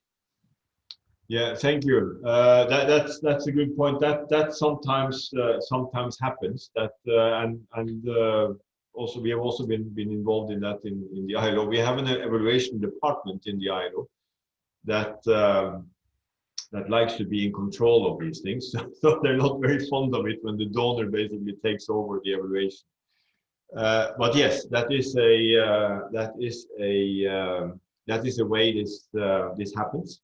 Sometimes that you can agree on a proposal and you put into the proposal that there will be a midterm evaluation and there will be a final evaluation, but you don't put it in the project document because the donor or your partner agency will have their own funds and they would want to be in charge of that. There are a couple of donors that do operate that way. And then of course you don't have the budget with it, but yeah, there are sometimes there are some other issues with that because it becomes a very donor-led exercise, the whole evaluation. The other way, and that I've seen from many donors to projects in the ILO, is that you build in the evaluation in the once again for bigger projects in the project, and the donor participates in the exercise. That you do it as you can do it as a joint exercise, for instance, between yourself, the ILO, and the donor. So you can have even a mission where a donor representative and so on, and you set up an agenda and you interview stakeholders and you go forward. So that's another way that the donors can be directly involved in evaluation. But yeah, good point. Thank you. Sometimes donors do that they basically take charge of that, and which goes to that second. Right? Okay, I'm not going back now, but the fact that donors have somewhat different policies on this. Lars, if I may say, I've been associated with a program that had a hybrid approach where the program itself benefited from contributions of donors and then executed over 100 projects. So the program had its own M&E budget to review the individual projects, but then the program itself was subject to M&E by the donors, well, by a firm that was funded externally within the broader program budget. So there were various levels of M&E to ensure compliance all the way through. Yeah, that sometimes also happens, and yes, also there one of the modalities we also had before when the ILO's child labor program, as I mentioned many times, I was part of for a while. It was a big program with many projects funded by, I think at some point there must have been like 30, 40 donors, some of them small, some of them big. But a lot of that, we actually had our own, in the program, we had our own evaluation unit as well, in addition to the ILO's evaluation unit, but we had our own little unit of evaluation, which basically would manage the various evaluations. And in those projects, actually, it was often easier to do what was discussed earlier here, the possibility of having a percentage of the budget. And I think that percentage came out of that, because what we would do then and negotiate with the donors, that we would do take a percentage of the project for evaluation, but it would go into an overall IPEC, as the program was called, evaluation pot, and then we would use that to do bigger evaluation. We could do programmatic evaluation and individual project evaluations.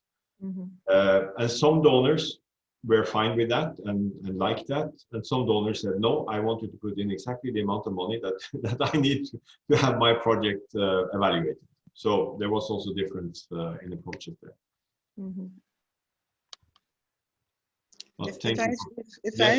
If I could add also, sometimes the donors, they will give you the funds at different stages, like for the transmit. So you reach halfway, they may do the evaluation, and then if they're satisfied or up to the mark or so, then they'll give you the other part, the other amount of money to complete the project. So evaluation is also key in that respect. Yeah, thank you. That's a very good point, actually, that there are donors, and sometimes there are projects where actually let's say a second tranche can depend on an evaluation, that they see that funds are spent and progress is made adequately, and then the funding. So actually, yeah, the complete funding of the project could depend on it. Once again, different donors with slightly different policies, but it's always an important discussion to have with in the proposal what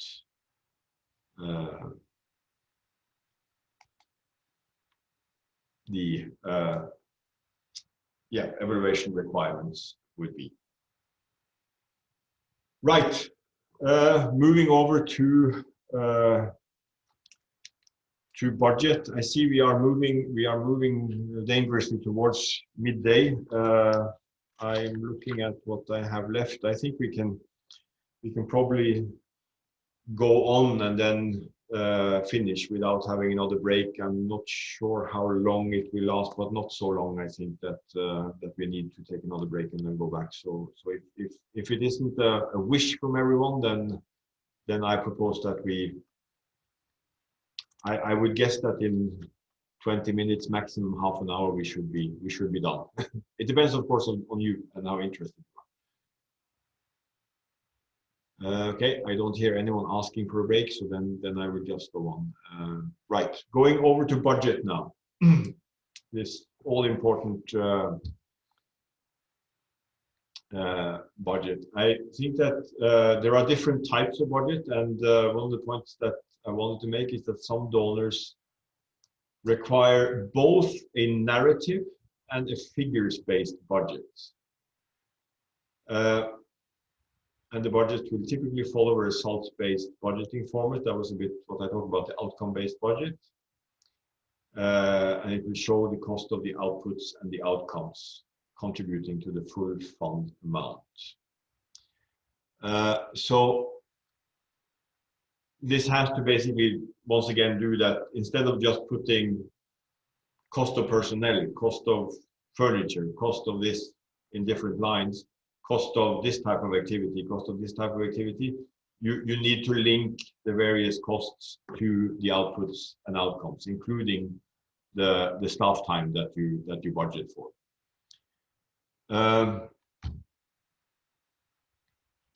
And once again, very important to pay attention if it is, when we're talking about calls, to the guidance that's provided on how the budget should be formulated when preparing it, because there, very often donors are not very flexible. There you have to, if they have a format, if they have a form, if they have a template, it has to be in that way.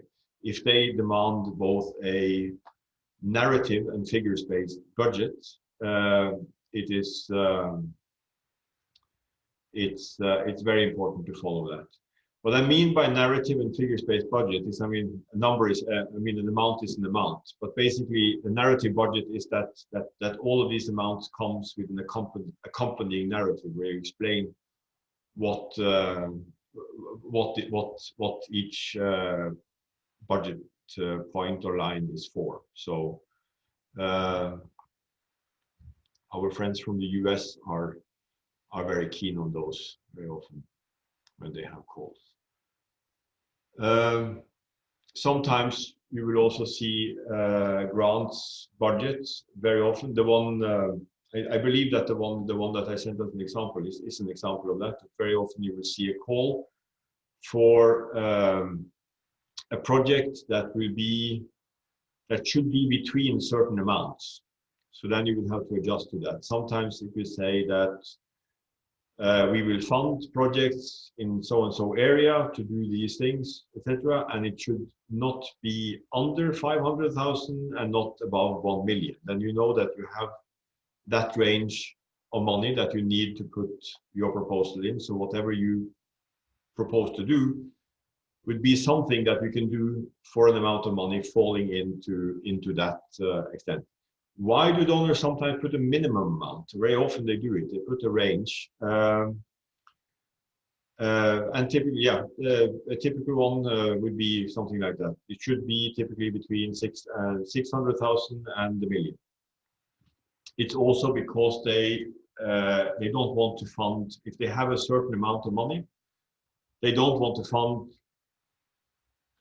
100 projects. So they say, okay, we have $20 million.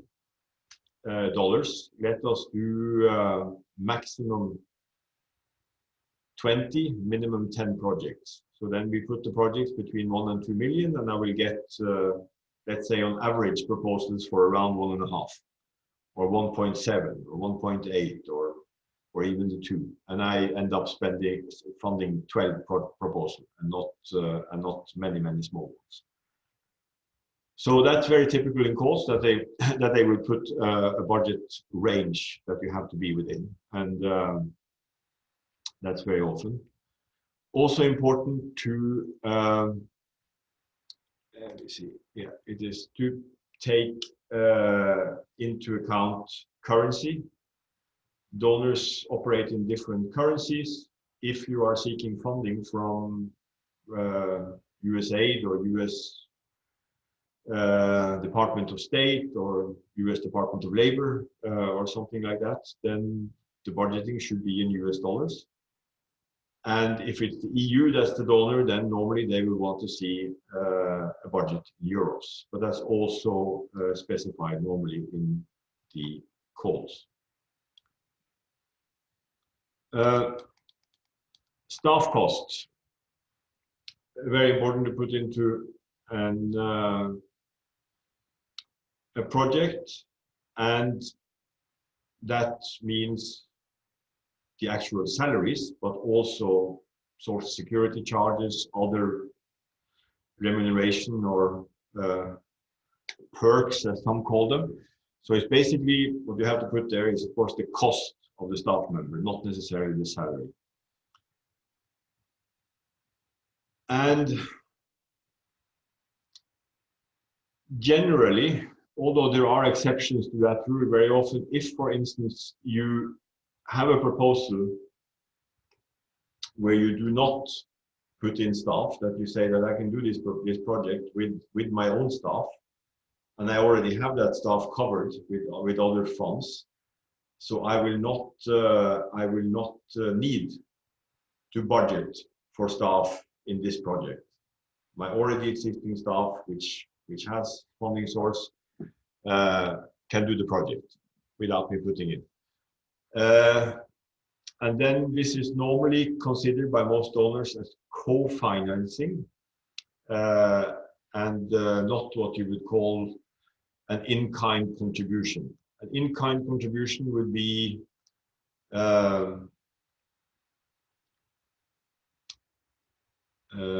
right. I will come back to that one. Thank you. An in-kind contribution is very often if you, for instance, you provide the space, the office space, you provide furniture, and you don't have to budget for rent or things like that. That's very often seen as an in-kind contribution, while a staff member that will work on the project but that you pay for will be considered as co-financing. I have a question. Could you tell us something about how to go about preparing a budget where the host will provide counterpart funding? What do you mean by host? Who is the host?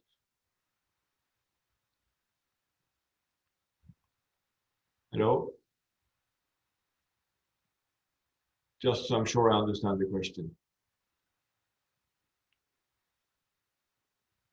From Samuel. I can't see you, I can't hear you.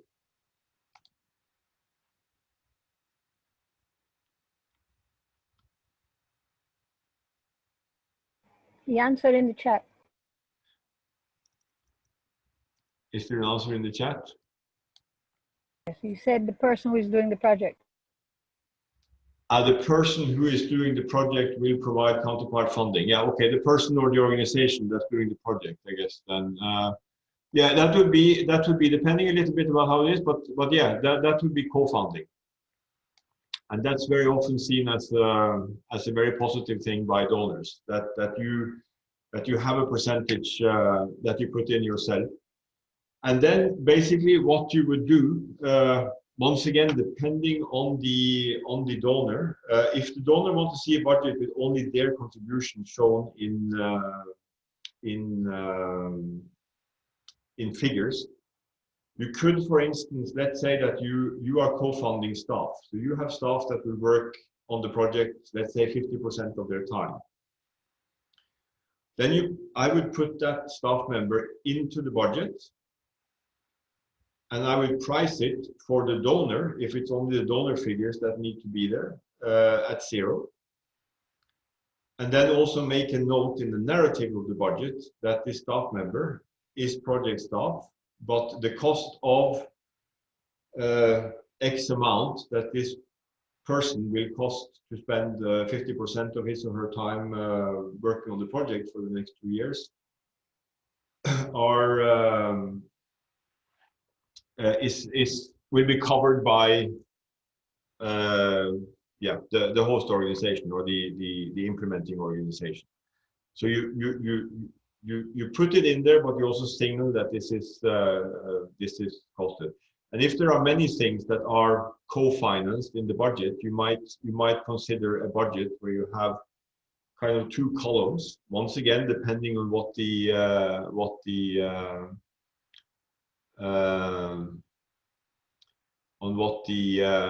yes, once again, you put the value on it, you definitely do, and you put it in as counterpart. It depends on, but the question is how you do it, because that's where the templates come in, and sometimes you might have like 2 columns, one which is the donor funding or some funding you seek, and the column just next to it where you put in the counterpart funding. So you show the total amount of the project where you have divided it up into what of that total amount is funded by the donor and what is counterpart funding or your funding. So there are different ways of doing it, but it should definitely be in there and should definitely be signaled, because it's important to also highlight that. And there are donors that even have a requirement that there should be a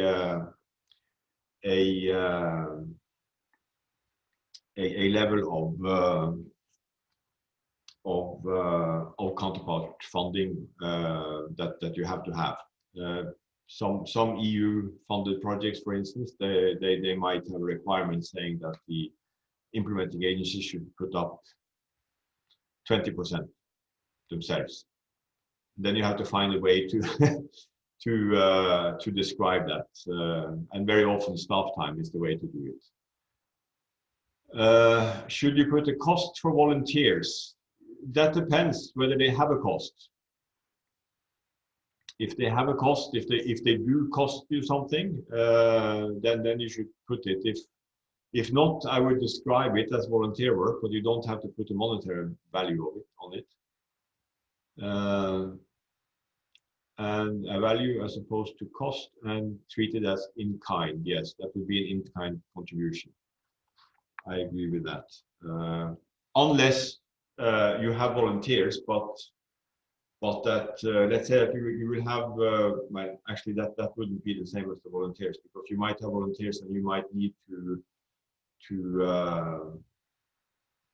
you know, buy them desks and computers, and but that doesn't go directly to the volunteers. That goes to the equipment that you need in the project. So so yes, if the volunteers have a direct cost associated with them, which basically would be some kind of salary, which doesn't make them volunteers anymore, that would be in there. But if not, that would be part of an in-kind contribution. It doesn't have to be monetarized. Right. So currency is important. Staff costs, yes, in terms of real costs. Monitoring and evaluation, we already covered that, but once again, this depends on the nature and the size of the project or the fund. So, and if it is a big project and you have to do, you know, large independent evaluations, they can be fairly costly. And if you have a really big project and you want to do, you know, real impact evaluation, which is something that you would have to do throughout the whole project and so on, that can be very expensive. And definitely, if you want to do it, that must be considered in the budget, because if not, you have a surprise. And mentioning communication and visibility, because even though we often write about it in project documents, it's surprising how often we forget to budget for it properly. So if we're going to do to have a communication strategy, if we're going to ensure visibility, if we're going to produce, I mean, it could be videos, clips, it could be posters, any communications material and so on, we need to make sure that we have it budgeted for, because if not, we might end up with a surprise. So just wanted to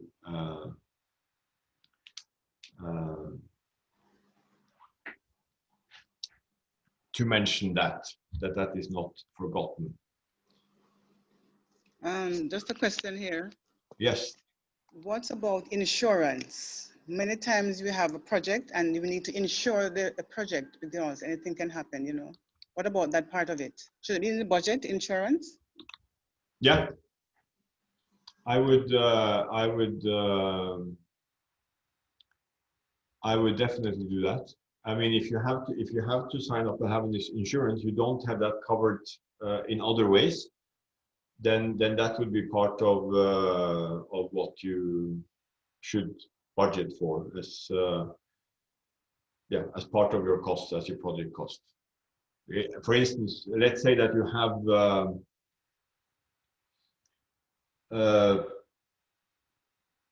that you have your insurance, but you do a project where you need to hire more staff, you need to buy more equipment, you need to maybe rent additional space for the project, and you want this to be insured during the project, then at least for the duration of the project, that I would build that into the project, unless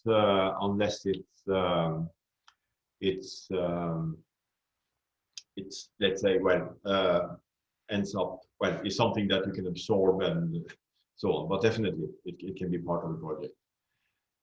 One thing I just wanted to say also about it, that one of the mistakes we often do with budgets, and I say this as someone who has made that mistake on more than one occasion. Very often, donors want to see, let's say, the balance between activities, or let's say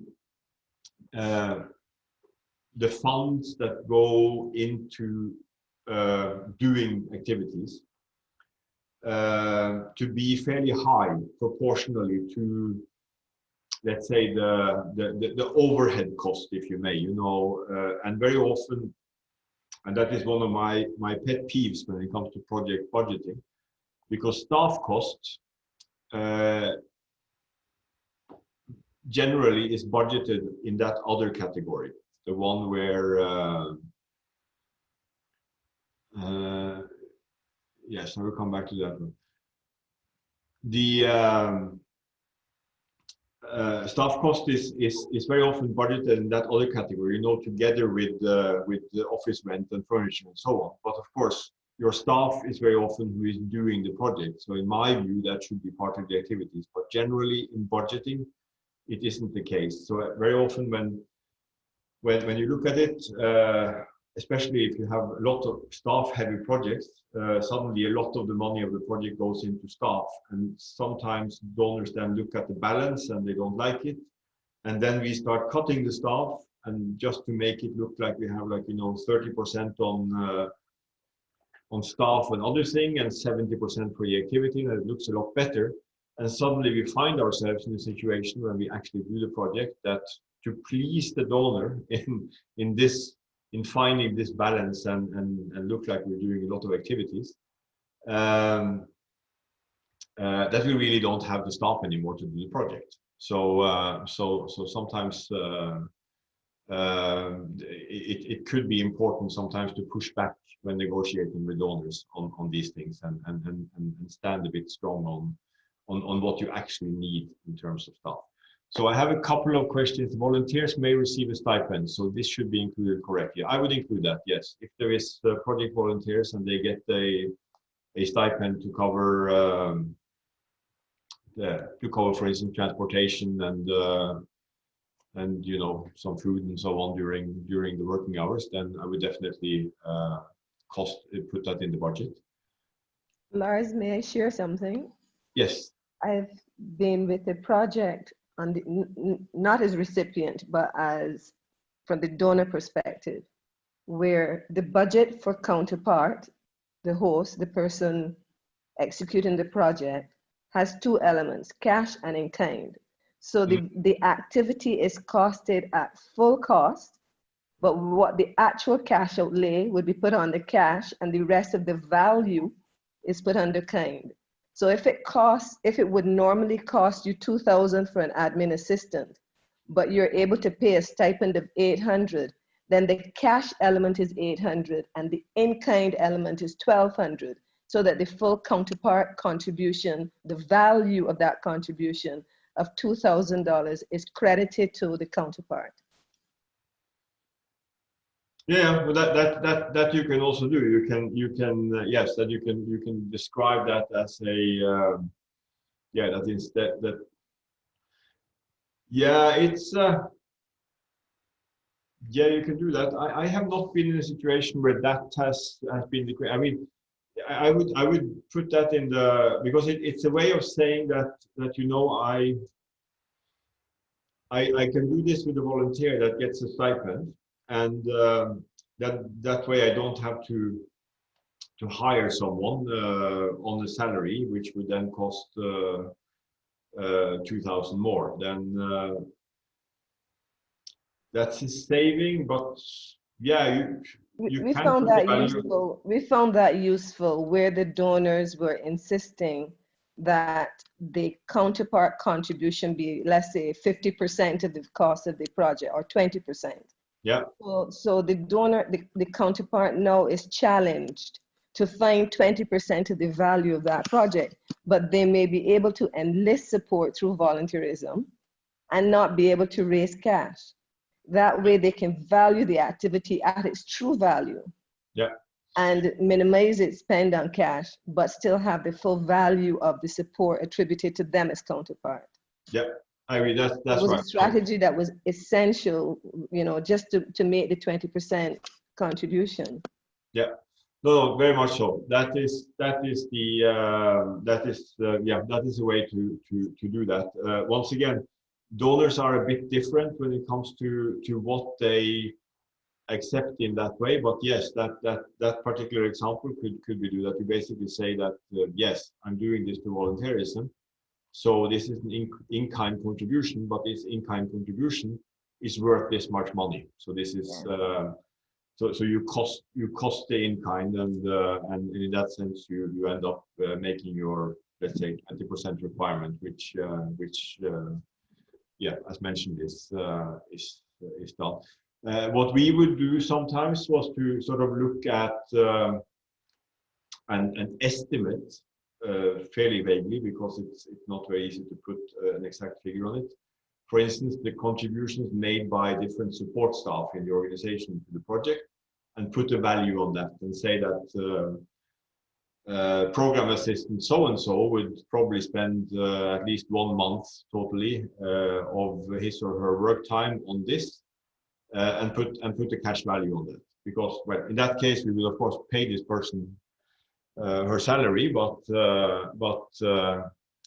it would never be directly linked to the project. We just know that as part of his or her normal work, some time would necessarily be spent on the project and supporting the project. So let's estimate an amount of time and put a price on that.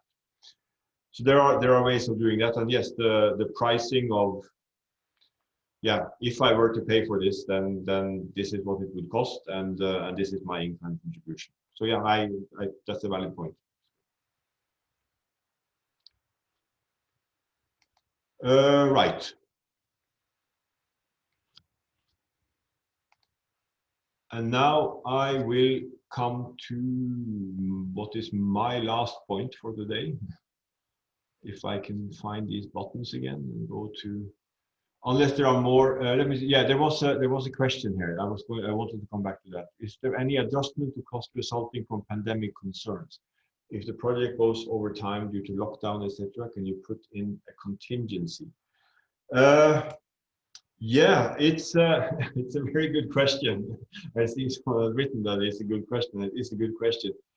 I have not been in a situation where putting in a contingency for it has been done, but yes, in the current situation, if you right now are writing something that will start in a situation where it is possible, and like, let's say, over the next 6 months, there is always a risk that we might go back into lockdown, and that will stop things, and that you put in a contingency for that, responding to the reality of the world we live in right now.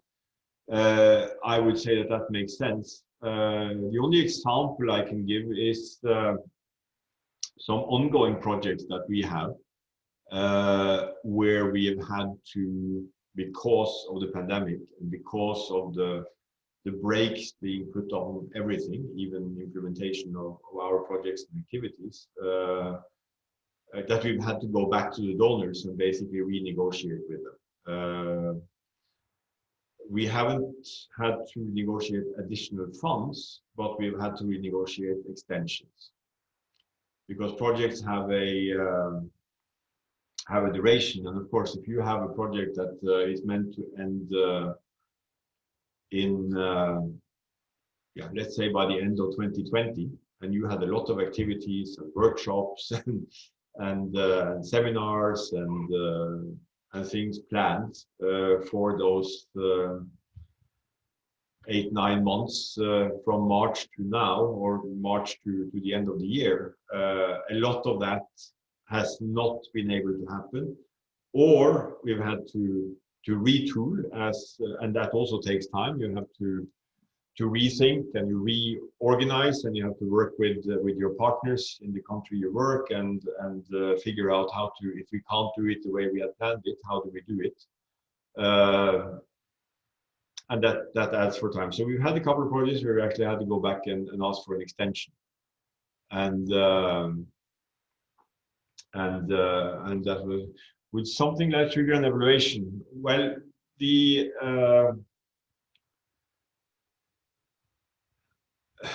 situation like the pandemic, first of all, it makes evaluation kind of difficult, but it's clear that at the end of a project where the pandemic has forced both an extension of the duration of the project and changes in how you do things, would necessarily those elements would necessarily be need to be considered in an evaluation more than trigger it, because because basically what you would end up with is a project that would, so let's say that we have a project now that had a plan for how things were going to be done in 2020, then that plan has had to be scrapped or basically reworked to be able to hopefully deliver the results anyway, or at least as close to as possible, and with maybe some delay. The evaluation would then look at, when the time for the evaluation comes, would look at, well, how that was done. How was the project able to react to the situation? How was it able to adapt? And did it manage to deliver on the results agreed in spite of it? And if it didn't, then what could have been done different, or could nothing have been done different, and it did as much as possible? So more than trigger and evaluation, I would say that definitely needs to be taken into account in evaluation. I can go back on that because in March you probably will have a quick evaluation of a project that we had to extend, which should have ended in October, and we had to extend it to March to be able to finish it. Right. Further questions on budget, or do I move to my last little point for today? I see that we are running up towards the 3 hours that I had hoped we should do this in, so we seem to be very much on time, which is, I don't hear or I don't see any additional questions, so I assume there aren't any. It is just to come back again to the question of communication and visibility. It is becoming more and more important for more and more donors. And so I would like to sort of throw a question out there before I go into the smart communication and visibility plans. I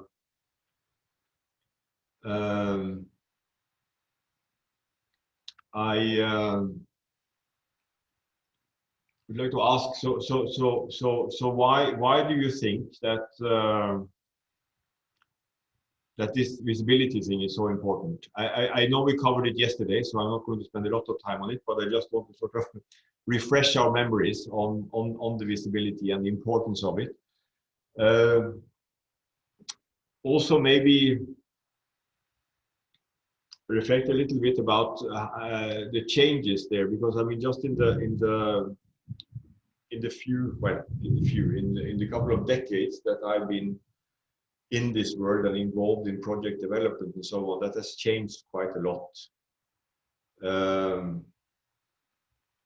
It was definitely less important 20 years ago than it is today. And I'm not sure whether anyone has any thought why that might be. So any thoughts on visibility, on the importance of it?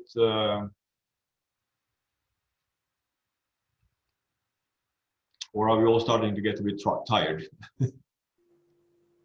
I would think it's because of scarce resources now and a lot of people competing for these scarce resources. So you want to work with the person that seem on the up and up. Yeah, I think that's a very good sum up of it. Of course, the resource scarcity is one thing, and of course the fact that that when resources are scarce, you also have to be able to defend your use of them, and visibility and communication is a way to show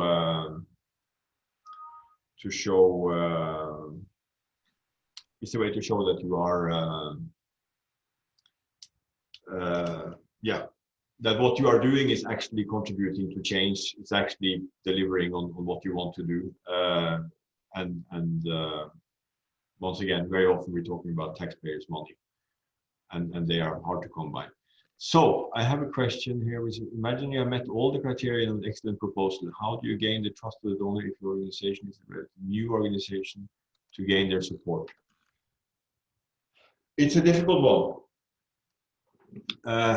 It's a bit on the scientific communication, but yeah, new organization, it's the same. It's being new, and it's like, you know, when you're straight out of university and you're looking for your first job, and your CV is you can be excellent, but you haven't had the chance to show it yet, and very often then it's tough to get in there and compete with others who have several years of background and experience. They might not be as good as you, but they have at least demonstrated ability. So that first project, that first, I would say maybe as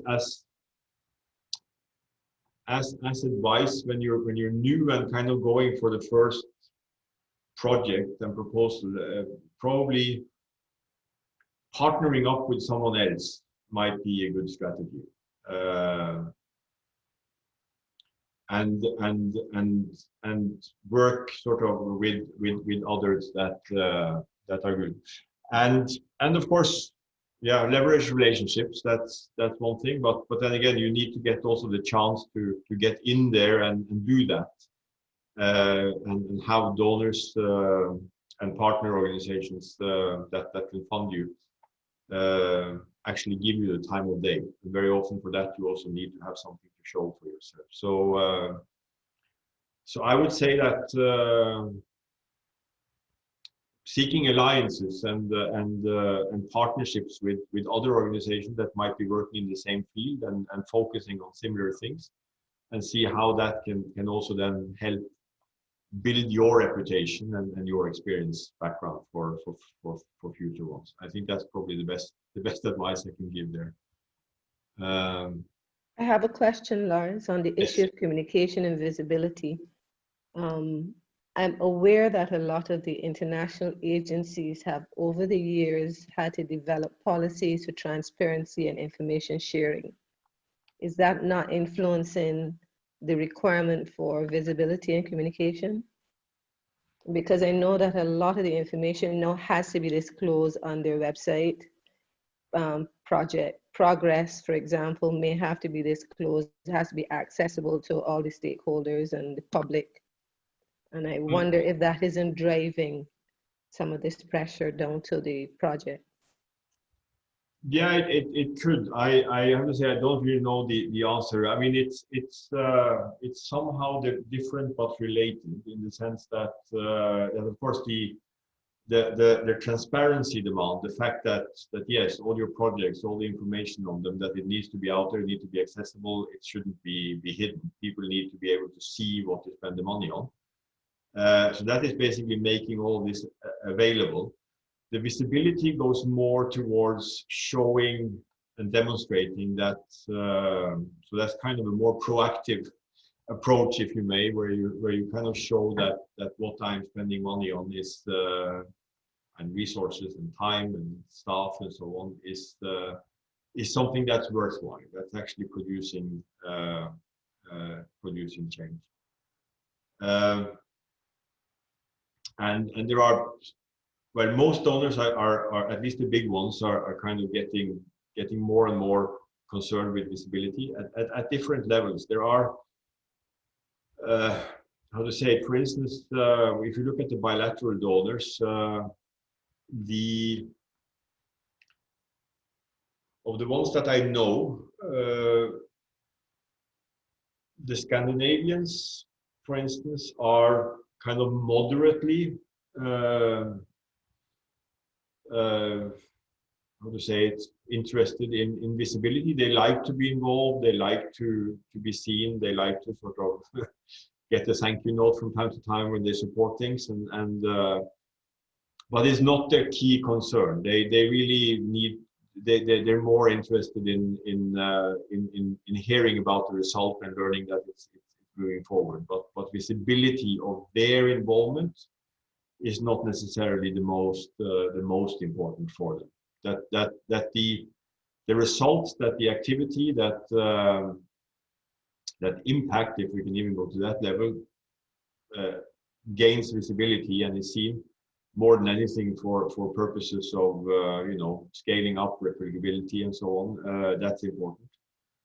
Then you have others such as the EU, for instance, which is very, very, very strong on visibility. And there if you do an EU project, you generally will have to build in the project a whole sort of visibility plan in any project. But once again, different donors have slightly different criteria for that, and very often, if it's responding to a call, they will be laid out what is required. Once again, not to forget that it's important to budget for it when you do it. So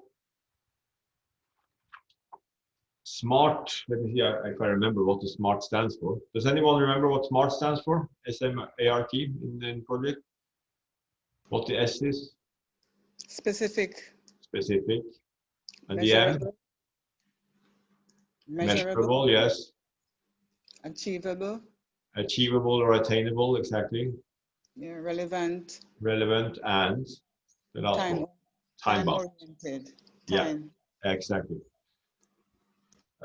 So this needs to be kept in mind when doing a combinational visibility plan, and they do generally cover these elements. The target audiences, who is it that we want to reach with our visibility? So that also then goes to for what purpose are we doing visibility? Who is it that we're looking to be visible to? Branding. Is the project going to have a brand, or are we going to use our organization's brand? Are we going to create something specific for this project that gives it sort of a brand identity? In some cases, once again in the ILO, we have both. We have projects that have like just the ILO logo, and we use the general standard ILO branding and look. A bit like what you see on the slide, with the blue and white and so on, and then we've had projects that have had their own, and I actually managed one many years ago, which had their own kind of acronym name and its own brand, which is used for publications and so on. Then the resources, once again, important to budget for it. And of course, how much we can budget for visibility depends also very often on the size of the project, but also on how highly prioritized this is by the donor. And the methodology, how are we going to go about it? What are we going to use? Are we going to use print? Are we going to use traditional media like TV, radio? or social media. Are we going to create, is Instagram the way to go? Twitter feeds? Are we going to create a project Facebook page that all this makes sense? How are we going? But basically all of that, the methodology is about how do we best reach our target audiences as widely as possible. And also, and this is kind of my final point, is to go back to the question I had initially about sort of why visibility has become so much more important now than it was before. And I think I don't have any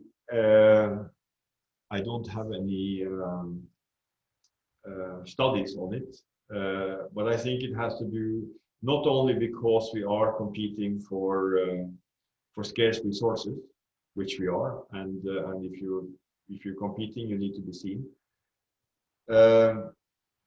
but also because the media landscape now compared to 20 years ago is very, very different and a lot noisier than it used to be. So while 20 years ago, you didn't really need to do so much to be seen. It is now a very, very crowded field, and there are very many competing both visual and audible noises out there, and which makes it more difficult to kind of get through with your message in all the other messages coming from everywhere on all kinds of platforms. And therefore it is also even more important to have a very clear plan for how you're going to do that. Yeah, and that's basically it for me. Any questions, comments related to communication and visibility? I think that people are getting tired. We were more active an hour ago than now. Anyway, I hope this is basically all there is for me. We could have talked about a lot of other things, and a lot of it I know we could have spent a lot more time on and done, quite a few exercises. And if there is interest, when the world goes back to something resembling normal, and we can maybe do things in the same room, we could even consider to do an additional activity and maybe go more in depth on some of these things. Well, once again, if there is interest, we would be happy to do so and spend a little bit more time on some of these elements. This was meant, given the time available and given the fact that we have to do this over Zoom. It was, a little bit of a skimming on the surface of things, but I hope that at least some of it has been useful for you, and it will prove to be useful in the future when preparing proposals. And I will send the slides I've used to Rhonda, I guess, for further distribution, so you can have them and refer back to them if you want to do that. So thank you very much for me, and thank you for being an active audience. I know it's very difficult to interact on Zoom, but between the chat box and those of you who have actually just interrupted me, which I very much appreciate. I like to be interrupted with questions and with some very good suggestions. So I thank you for that. Thank you very much, and hopefully we'll see each other in Barbados not too soon. Not too soon, in the not too distant future is what I try to say. Thank you very much. Thank you, Lars. And before you go, I just want to say a very heartfelt thank you from the Ministry of Labor for lending us your expertise and your knowledge to deliver this proposal writing session for our capacity building workshop. And we will take your suggestion in hand in terms of looking at something more in depth once we are past this COVID period. So thank you very much again. for this very informative and educational workshop. I said it at the beginning, but I have learned a lot. And before we go, I wanted to ask if we could have a picture, please, with the participants, if they can put their video, their cameras on. Would that be okay? Okay for me. Okay. Okay for me as well. Okay, thanks. Lancy? Okay for me. Yes, as many as possible. It'd be good to see the faces of the people I've been talking to. Sometimes the problem with Zoom is also that mostly you're talking to I have to give you a picture. this little square with a name on it. We're putting the attention on you. Wanda, I have to give you a picture because my background is not very. Okay. Okay. And I also want to say thank you to David Bueno for guiding me through this process in terms of our setting up for this Zoom workshop. And also to Lancy Husband, our IT officer, who is facilitating us in the background there. So if we are ready, I'm not hearing Lancy, so I hope that he is. Well, 1 second, I'm just giving everybody a chance to put their cameras on. Okay.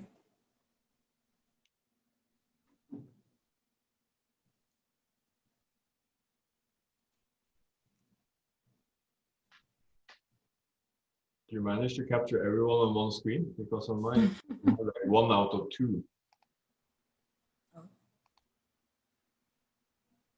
I hope you will send us a copy of the photo. Once it can be shared, yes. Yes, we'll do that.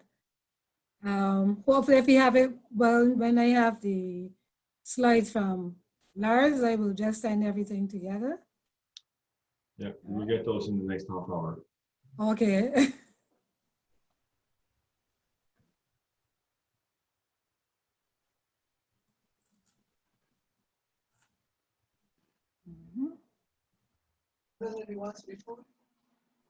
Okay, yes, I have two photos. Yeah? Yes. Okay. I thought you had to say ready. I hope everybody's ready. Well, you should have been ready. Okay. And that's... All right. So if that is it, then thank you all again. We will get in contact. I probably need to get some additional information from some of the groups. So I will be in contact. I have the email addresses.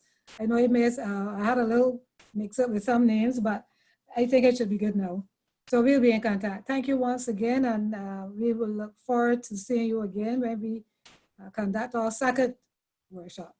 Thank you too, Rhonda. Thank you too, Rhonda. Thank you.